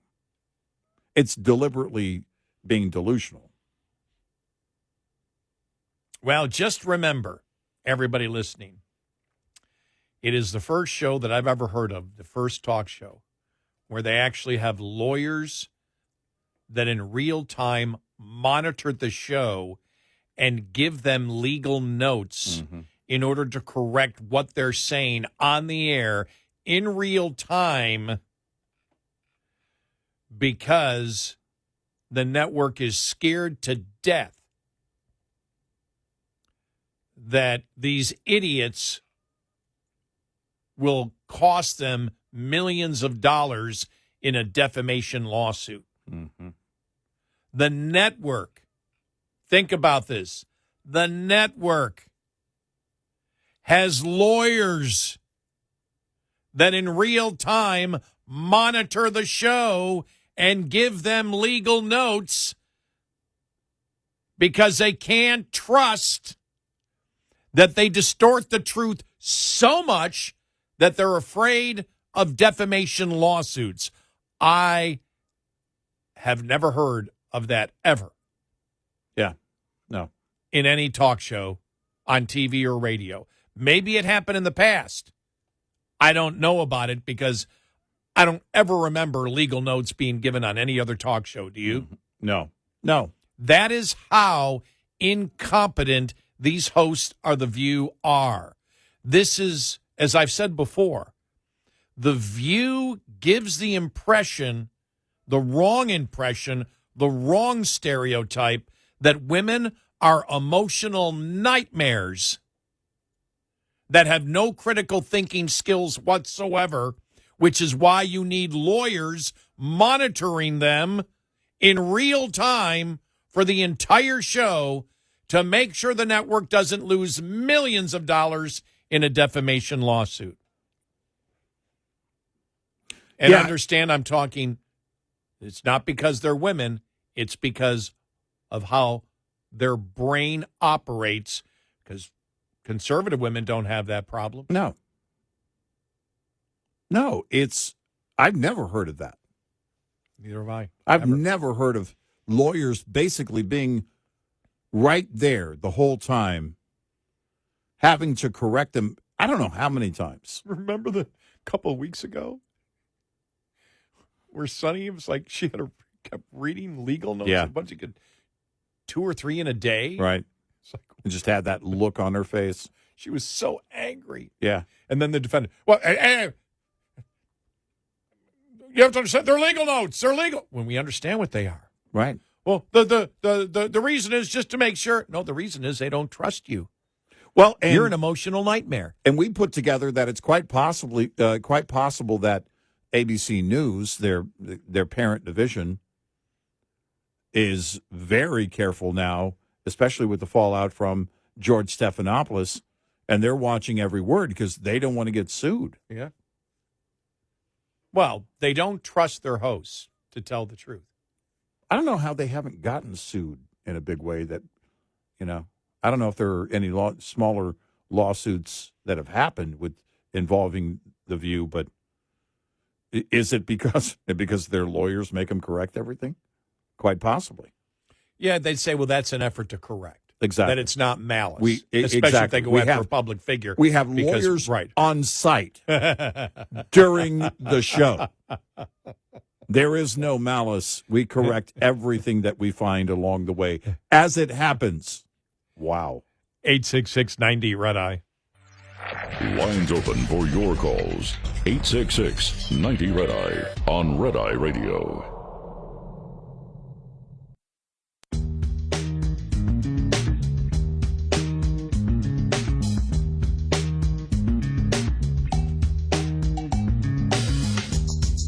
It's Red Eye Radio. He's Eric Harley, and I'm Gary McNamara. Coming up following the top of the hour, the latest on the plane helicopter crash at Reagan National. Wichita Eagle reporting that U.S. figure skating put out a statement that several coaches and skaters with the U.S. figure skating team were on that flight. The skaters were part of the National Development Team, a training program for top juvenile figure skaters. These athletes, coaches, and family members are returning home from the National Development Camp held in conjunction with the U.S. Figure Skating Championships in Wichita, Kansas. Yeah, an official statement from the organization. We don't know how many. Also, some parents, coaches on board that flight. But a total of 60 passengers on board the American Airlines flight with 4 crew members, for a total of 64 people on board that flight. 3 personnel on board the U.S. Army helicopter that collided with that flight. And they are continuing to search the Potomac there near Reagan National Airport. Reagan National Airport will be closed until at least 11 a.m. Eastern Thursday morning.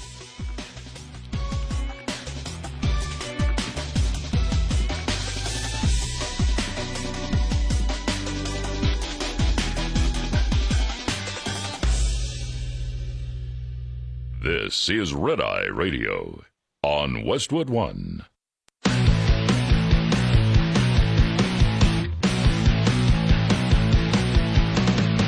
Now, it's Red Eye Radio.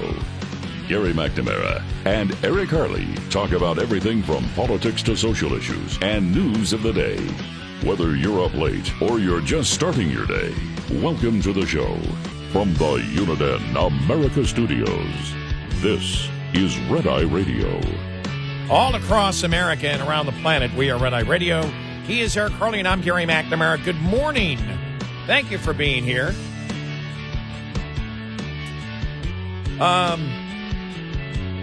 The latest on the airplane crash, the airplane helicopter crash right near Reagan Airport last night. There were 64 people on the CRJ American Airlines flight from Wichita to D.C. U.S. Figure Skating has said, yes, some of their junior figure skaters and coaches were on there. And I just read where they were there for an extra day because there was an extra day of training. And so they left later. Yeah. But the Wichita Eagle having the latest on that. They did not give any names or how many were on the flight. Right.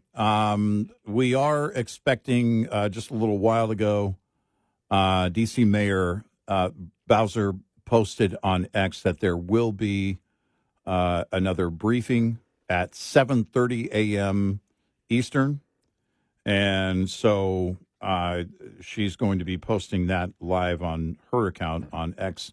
I'm sure much of the media, if not all the media, will have it either live or will be posting it immediately following that. But again, the next briefing for the media to happen at 7:30 a.m. What we know about Reagan National Airport is it is closed until at least 11 a.m. Eastern Time on Thursday morning. That may be extended. There are 300 first responders on site, either on the water of the Potomac River or in the water, as they do have FBI has a special team that goes into the water to help search for individuals, a number of things. But in this effort, they right now are battling murky water, moving water, of course, with the massive force that is the Potomac River, but also cold water and wind above water. So all of these conditions make it very, very harsh in terms of this rescue effort. So we will certainly be following this throughout the morning. There has been so far no confirmed reports of anyone found alive, any survivors here. There were early on confirmed reports of fatalities. We don't have any numbers there, but a total of 67 souls if you pair both the regional jet here operated by American Airlines with 64 and the 3 personnel on board the U.S. Army Black Hawk helicopter. Was it a PSA? It was a PSA flight that's a subsidiary of American Airlines, the CRJ 700, which is the plane, if you ever got on it, that when you walk into first class, because when you walk right into it, you'll see they have just one row of like 3 on one side and then 2 seats abreast on the other side, but three rows deep, and then you have the cabin, which I think the cabin is just 2 seats on both sides, going all the way back. It's not a real small plane. It would be I guess you call it a medium small plane. Yeah, in fact, it can carry between 68 and 78 passengers. Yeah, and depending on how it's set up. Right, and from the Wichita Eagle, just a story on the U.S.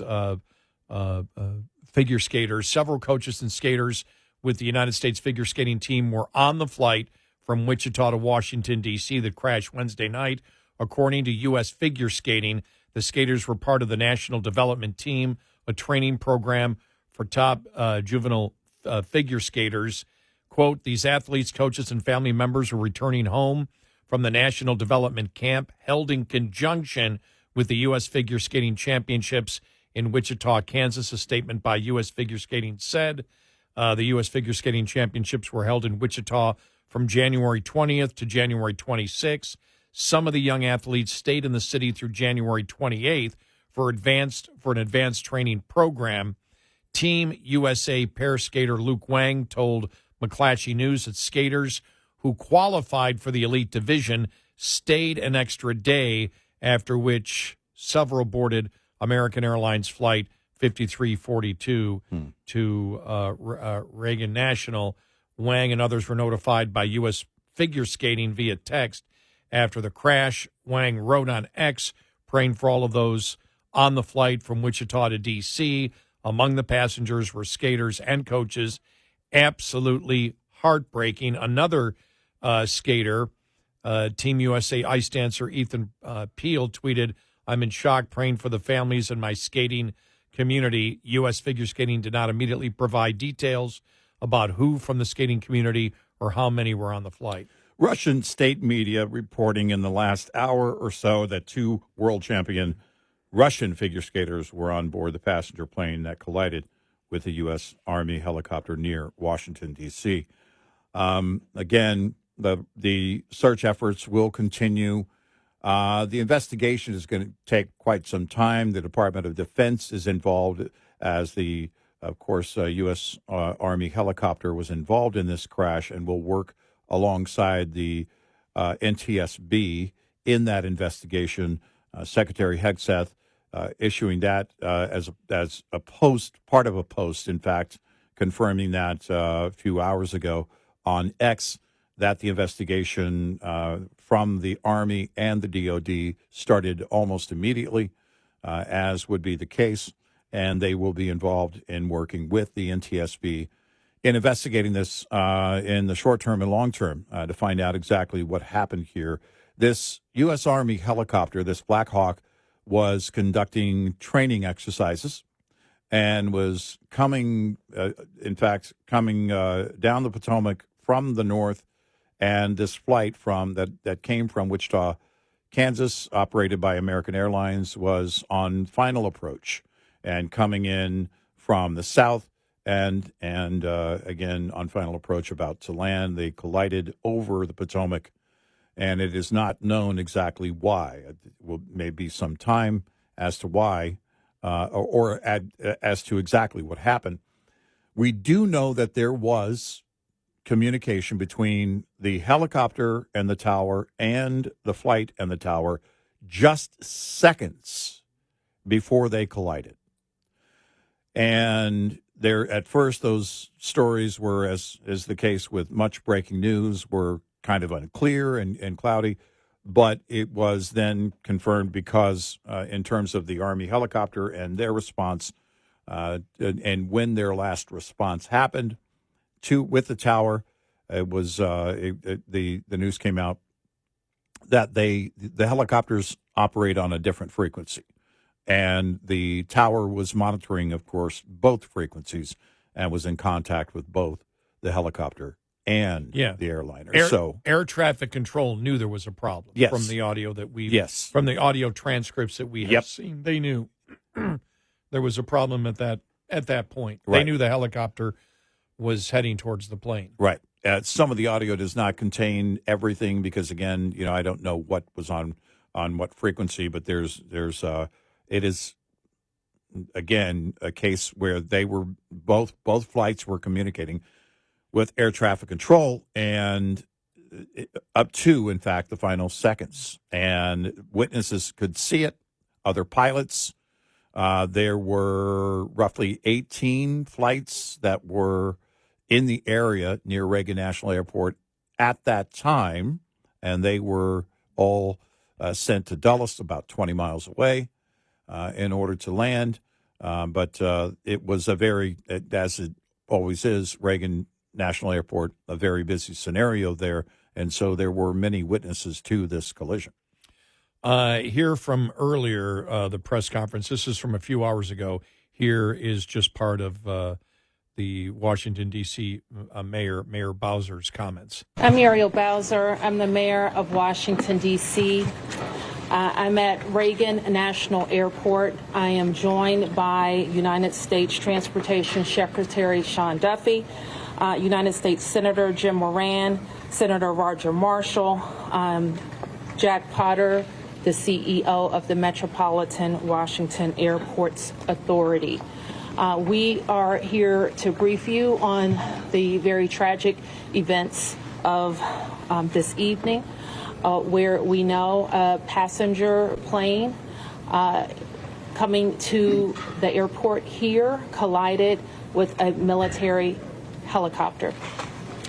Our fire department, DC Fire and EMS, supported by fire departments and police departments from across the Washington metropolitan region, are executing a rescue operation in the Potomac River. They are working diligently in very dark and cold conditions, cold water, to execute this rescue operation. We have had the opportunity to be briefed by American Airlines officials. I'm told that American Airlines leadership is on the way to Washington as well, and officials are in the airport talking to families now. We do have a 1-800 number where families should contact us, should contact American Airlines for more information, and we will be providing that information shortly. I am going to turn to a number of officials to provide as much information as we can this evening. And that was earlier, and really there was no information except, one of the things that was noted is they didn't talk about any survivors. And the last I saw, we haven't seen an update in the longest time. The last I saw, 18 or 19, depending on what news source you were reading, bodies, pulled from the river. But there is no indication that there were survivors at this point. Right. And due to the fact that this thing happened hours ago in that cold water, the chances that anybody is alive out of this is also the description as to how the two aircraft collided. The helicopter basically separating, cutting that airliner in half, splitting it in half, would also indicate that there would be a very slim chance of survival. But as you mentioned, any survivors in that water for an extended period of time, as time goes on, those chances of survival go down. And it's, again, especially difficult because, of course, being in the middle of the night, along with all these conditions, the wind above water there on the surface of the water is an issue. But again, the current, it's on the average 10,000 cubic square feet a second. It is a massive river. It is a lot of moving water. So these rescue efforts, you think of that FBI team being underwater in the murky water that is moving, especially difficult for them, but also dangerous for them. And so it is a very tedious task.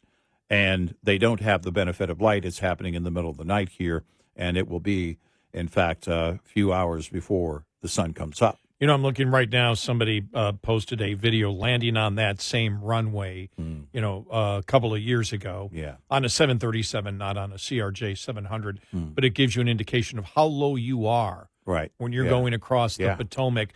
Because what we heard initially was and I don't know, I haven't seen an update on it, that the plane was at 350 feet. Right. That it was just moments from landing. Right. And when you see the Potomac and how it crosses over the Potomac to land on that runway, they're not over it a long period of time. No. At all. And so you could be, that low. And so you wonder, they're right on the flight path. Yeah. And there's no indication that plane wasn't on the flight path to hit the runway. Right. And so you have to ask the question, what is a military helicopter flying right in the line of that runway at 300 altitude? If it's 350, 500 feet, whatever, it's not 2,000 or 3,000 feet. You can see, I've landed on that runway many times. I've probably landed on that runway in my life, 50 times.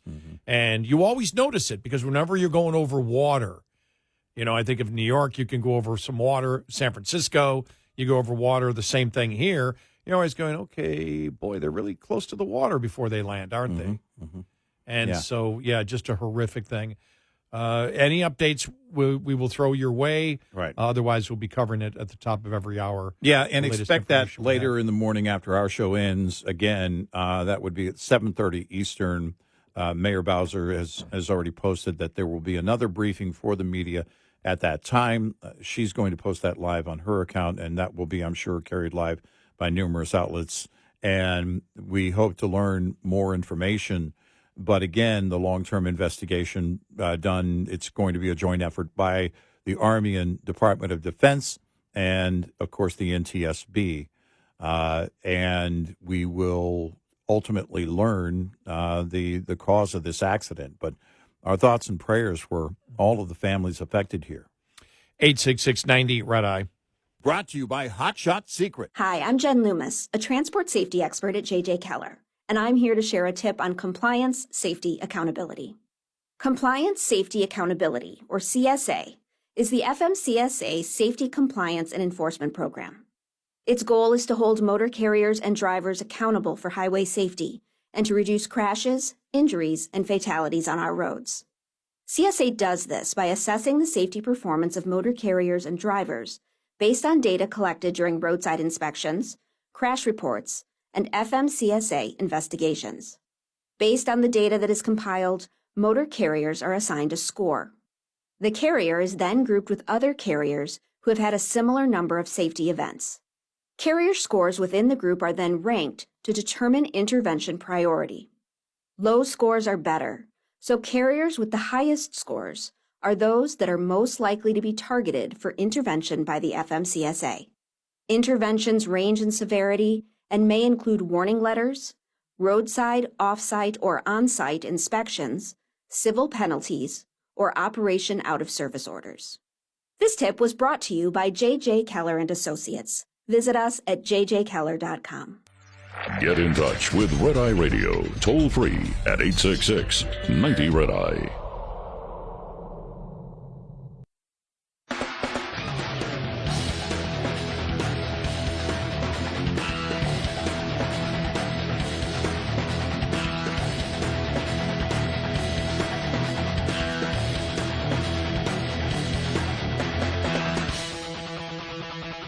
It's Red Eye Radio. He is Eric Harley, and I'm Gary McNamara. One of the most reprehensible things, we talked about that D.C. television news reporter that put on, tried to make the case. It was implying that it was Donald Trump's hiring freeze that's causing part of this. Yeah. And then you saw others at CNN, for example, the anchors talking about the fact that, well, we don't have a FAA commissioner because they resigned because they're putting in a new one, which, again, has nothing to do with this. And then Bakari Sellers at CNN did the exact same thing, posted something and posted what there were two Democrats that posted something and said, that this applies to air traffic controllers like a week ago and this shouldn't happen. And the administration said, no, it doesn't apply.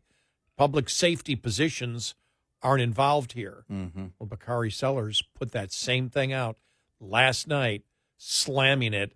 Then he had to delete it and say, well, I effed up, but, this freezing things and cutting back and the problems that it could cause. It's like, it doesn't apply. Just say you messed up and move on. Yeah. But the fact is, it shows you, it's something that we've talked about.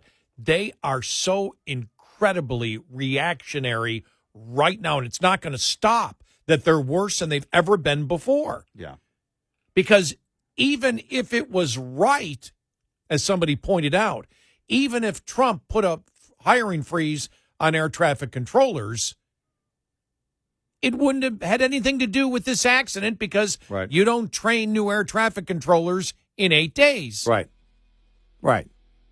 They're just so reactionary. Well, it's mindless. It's mindless. And it's just like they don't stop. And wow. Yeah. It's horrible what they do.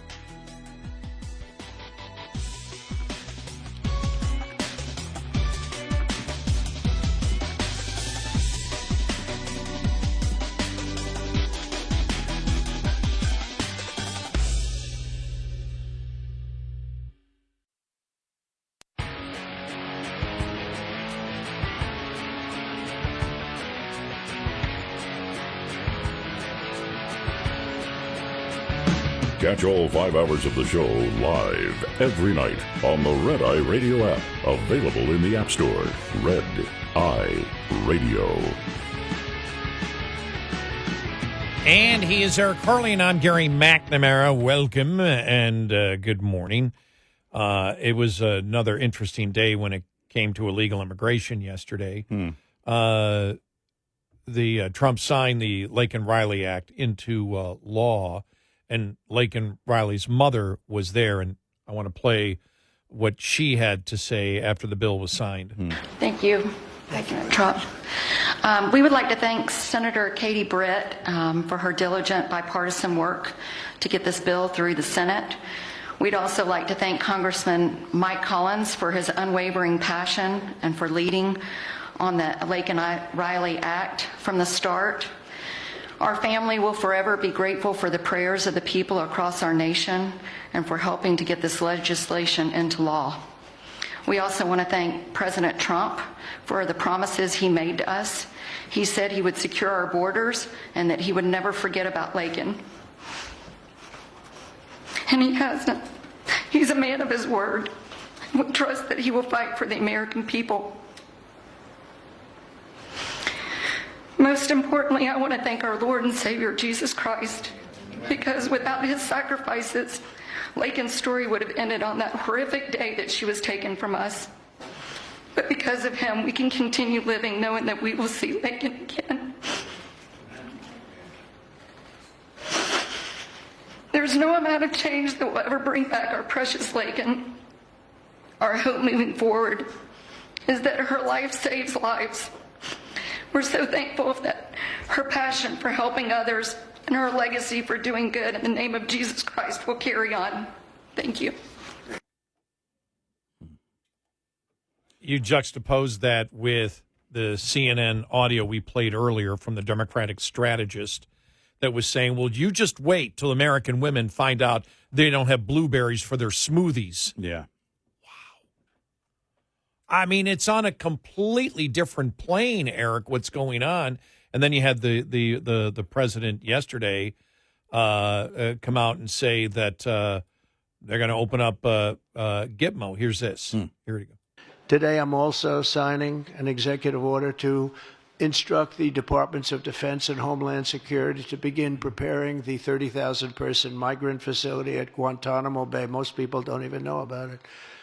We have 30,000 beds in Guantanamo to detain the worst criminal illegal aliens threatening the American people. Some of them are so bad we don't even trust the countries to hold them because we don't want them coming back, so we're going to send them out to Guantanamo. Yeah.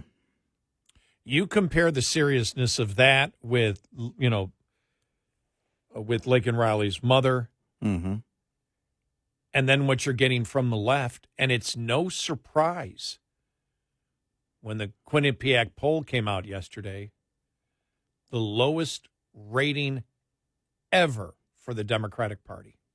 You know, we've suspected that, and we've seen it. We've seen, I don't know how much evidence over the last year in that regard. In fact, it was right about February that the polls started changing in a big way for Trump. And a lot of that was based on the issues. We talked about it then. And we wondered all along, you always wonder, the whole silent majority thing. But this is something different because everything is political, but this isn't just purely political. Because people are dealing with reality in their lives every single day that the left looks at them and tells them that's not a problem or that's not happening. Your reality is lying to you. While those same people know, the people they're talking to, no, they all know that the left is lying to them. They want you to believe your reality isn't true. The border is secure. Inflation is transitory. It's not a problem. The economy is chugging along when people are still underwater. You saw the Fed not moving on interest rates yesterday. You know, this is something that it has a lot of people asking questions right now because the Trump administration and the whole, if you think about it, the MAGA movement in general is all made up of people who are wanting to expand wealth, to create a better economy. And a lot of people want that to happen. Well, everybody wants it to happen as soon as possible, but a lot of people were expecting from day one.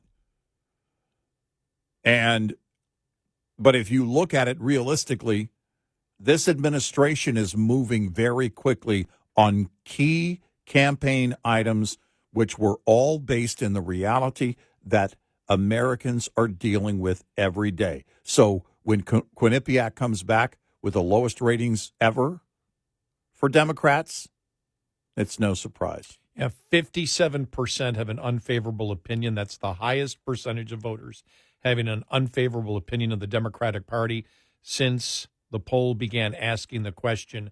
31% have a favorable opinion. Yeah. And, man, you and I always do this with every poll. I'd love to talk to that 31%. Based on what? Is it based on your hatred for Trump? Are you still clinging to that? There's no doubt in my mind we still have a very large group of people, and it's a mix of people that are willing to vote for the Democrats and others to the extreme that are part of the radical movement. But I'd love to just sit and question them. That 31%. Favorable, why? What is it that you believe? How many of that 31% buy into the Charlottesville lie or are part of spreading that lie? No, you're right. You know? I mean, how many? Because we call it the awakening.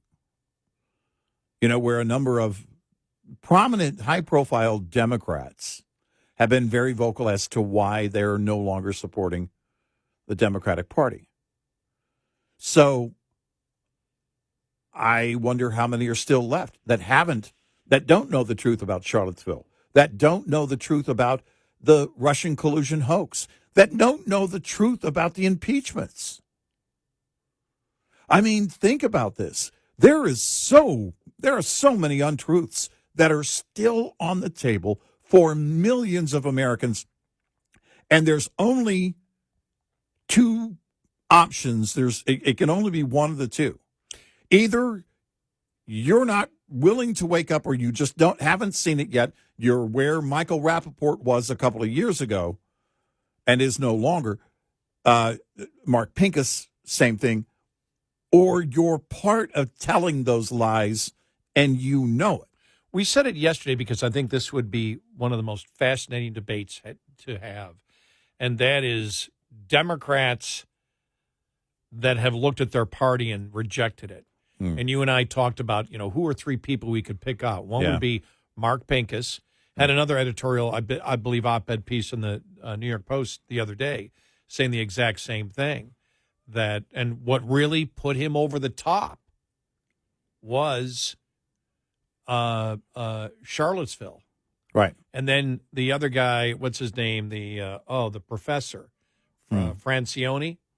Yeah. Who just in the last couple of weeks has said that's it. Right. I can't support the Democratic Party after everything. What drove him was AOC and the Democrats on the radical transgender movement. Right. And this guy is known to be a lifelong Democrat who supported LGBTQ issues. Right.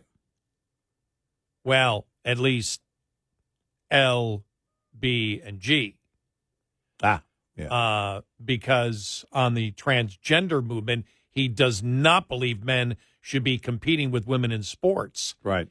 And when AOC and other Democrats came out, Schumer said it, that their attack at Republicans was the only reason Republicans are doing this is because they're pedophiles. And in order to find out whether a man or woman, or a boy or girl is a particular sex, they're going to inspect their genitals, and so they're just a bunch of pedophiles. He said, I had it. Because that was it. He goes, this is ridiculous, and we all know a birth certificate solves that. Yeah. Nobody's talking about doing genital examinations. Right. You guys are making this stuff, and that's what put him over the top. And we were thinking, you take Pincus, you take Francione, you make Michael Rappaport, because what you find, and really Mark Pincus, when we read what he had said, or not what we actually played him, he did an interview, and he just said he's full of anger and hatred. Yeah. Because he realized he's been lied to over and over again. He never did his own homework. Right. And he said, I implore you, don't listen to anybody. And we've always said this. Don't listen to just a Republican or a Democrat. Go find out the truth yourself. Mm-hmm. And that's what they all did. Right. And they looked and they said, well, Rappaport, the same thing. And realize you see him and he's absolutely beyond livid. Rappaport is at Democrats because he realized they've been lying to me all along. And we said, put them on one side. Mm-hmm. And then maybe there's a couple others we could put in there. But that's what came to my mind. And then on the other side, Bill Kristol. Yeah. Right. You can put in what's his name? John Cryer. Because John Cryer used to be a Republican. Yeah. And when he was on Bill Maher, he admitted, well, I really don't know anything about anything, but I think the Republicans are nuts. Right. Yeah, but you don't know anything about anything. Right. You're admitting you don't know. But he has moved to favor Democrats now. Mm-hmm. So what you do is you put Bill Kristol, you put John Cryer, and I'm trying to think of one more, the Never Trumpers. I think there's only one more left. And Barry Weiss would have to be the moderator. Yeah, Barry Weiss moderate. No, that one guy. Oh, that one guy that's on. There's a couple of them that are on MSNBC that used to claim they were Republican conservatives, but Trump was the one that changed them. And then one of them, I remember, quit talk radio. Mm-hmm. It got to be too angry, and people were angry. And well, did you understand what business you're in? Right. It's like. There's a reason people are angry. Yeah, you're not sitting there going, and today we've got 10 in a row from Lady Gaga, and we all love Gaga, don't we? Are you Gaga over Gaga? See, I would be angry if I had to. If you hadn't heard that, okay. see, that's what makes me angry. Probably so would I. But look, you know how I know it, and you know it? Because we used to be in music radio. Oh, yeah. And when you're in music radio, it's like, everybody likes you because people turn to the station of the music that they like. Mm-hmm. So everybody likes you. And all of a sudden, as in my case, you have a boss saying, nah, you're going to do the talk show. But I want to be loved. Yeah. Well, that ends today. Yeah. As my boss said, listen, you were never loved. Let's face it. Well, I know I wasn't, but I want to be. I'm trying. I'm really trying. I'm trying. Look. Yeah. I'm a disturbed individual. I'm a music DJ on the radio. Right. My whole thing is I want positive affirmation that I'm okay. Well, it's, I always told my boss, it's like, you're not on the air. I'm in the trenches. Girls just want to have fun every 2 hours and 15 minutes, dude. True story. Really? Yeah. They want to hear Cyndi Lauper every 2 hours. That's what they used to play the hits like that, right? Every 2 hours. That was hot rotation. Right, Yeah. Exactly. I don't know what it is these days. Do they do they have hot rotation? I don't know. I don't know. Yeah. Well, let's go to Spotify and ask them. See, Spotify doesn't have hot rotation. It's whatever you say, exactly. Right? 866-90-RED-EYE. We'll be right back with more Red Eye Radio with Eric Harley and Gary McNamara.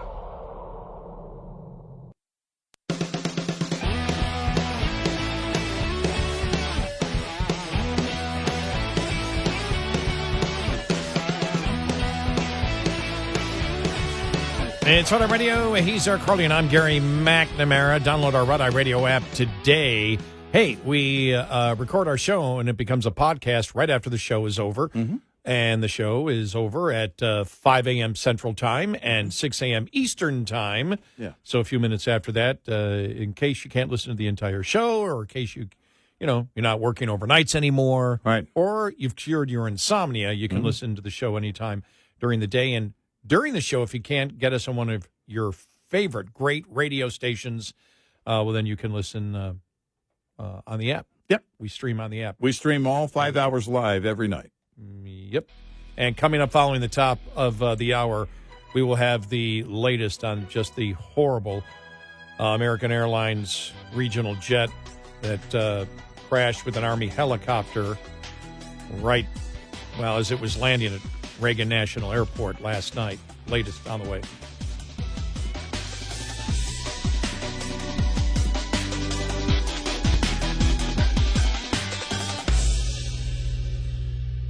This is Red Eye Radio on Westwood One.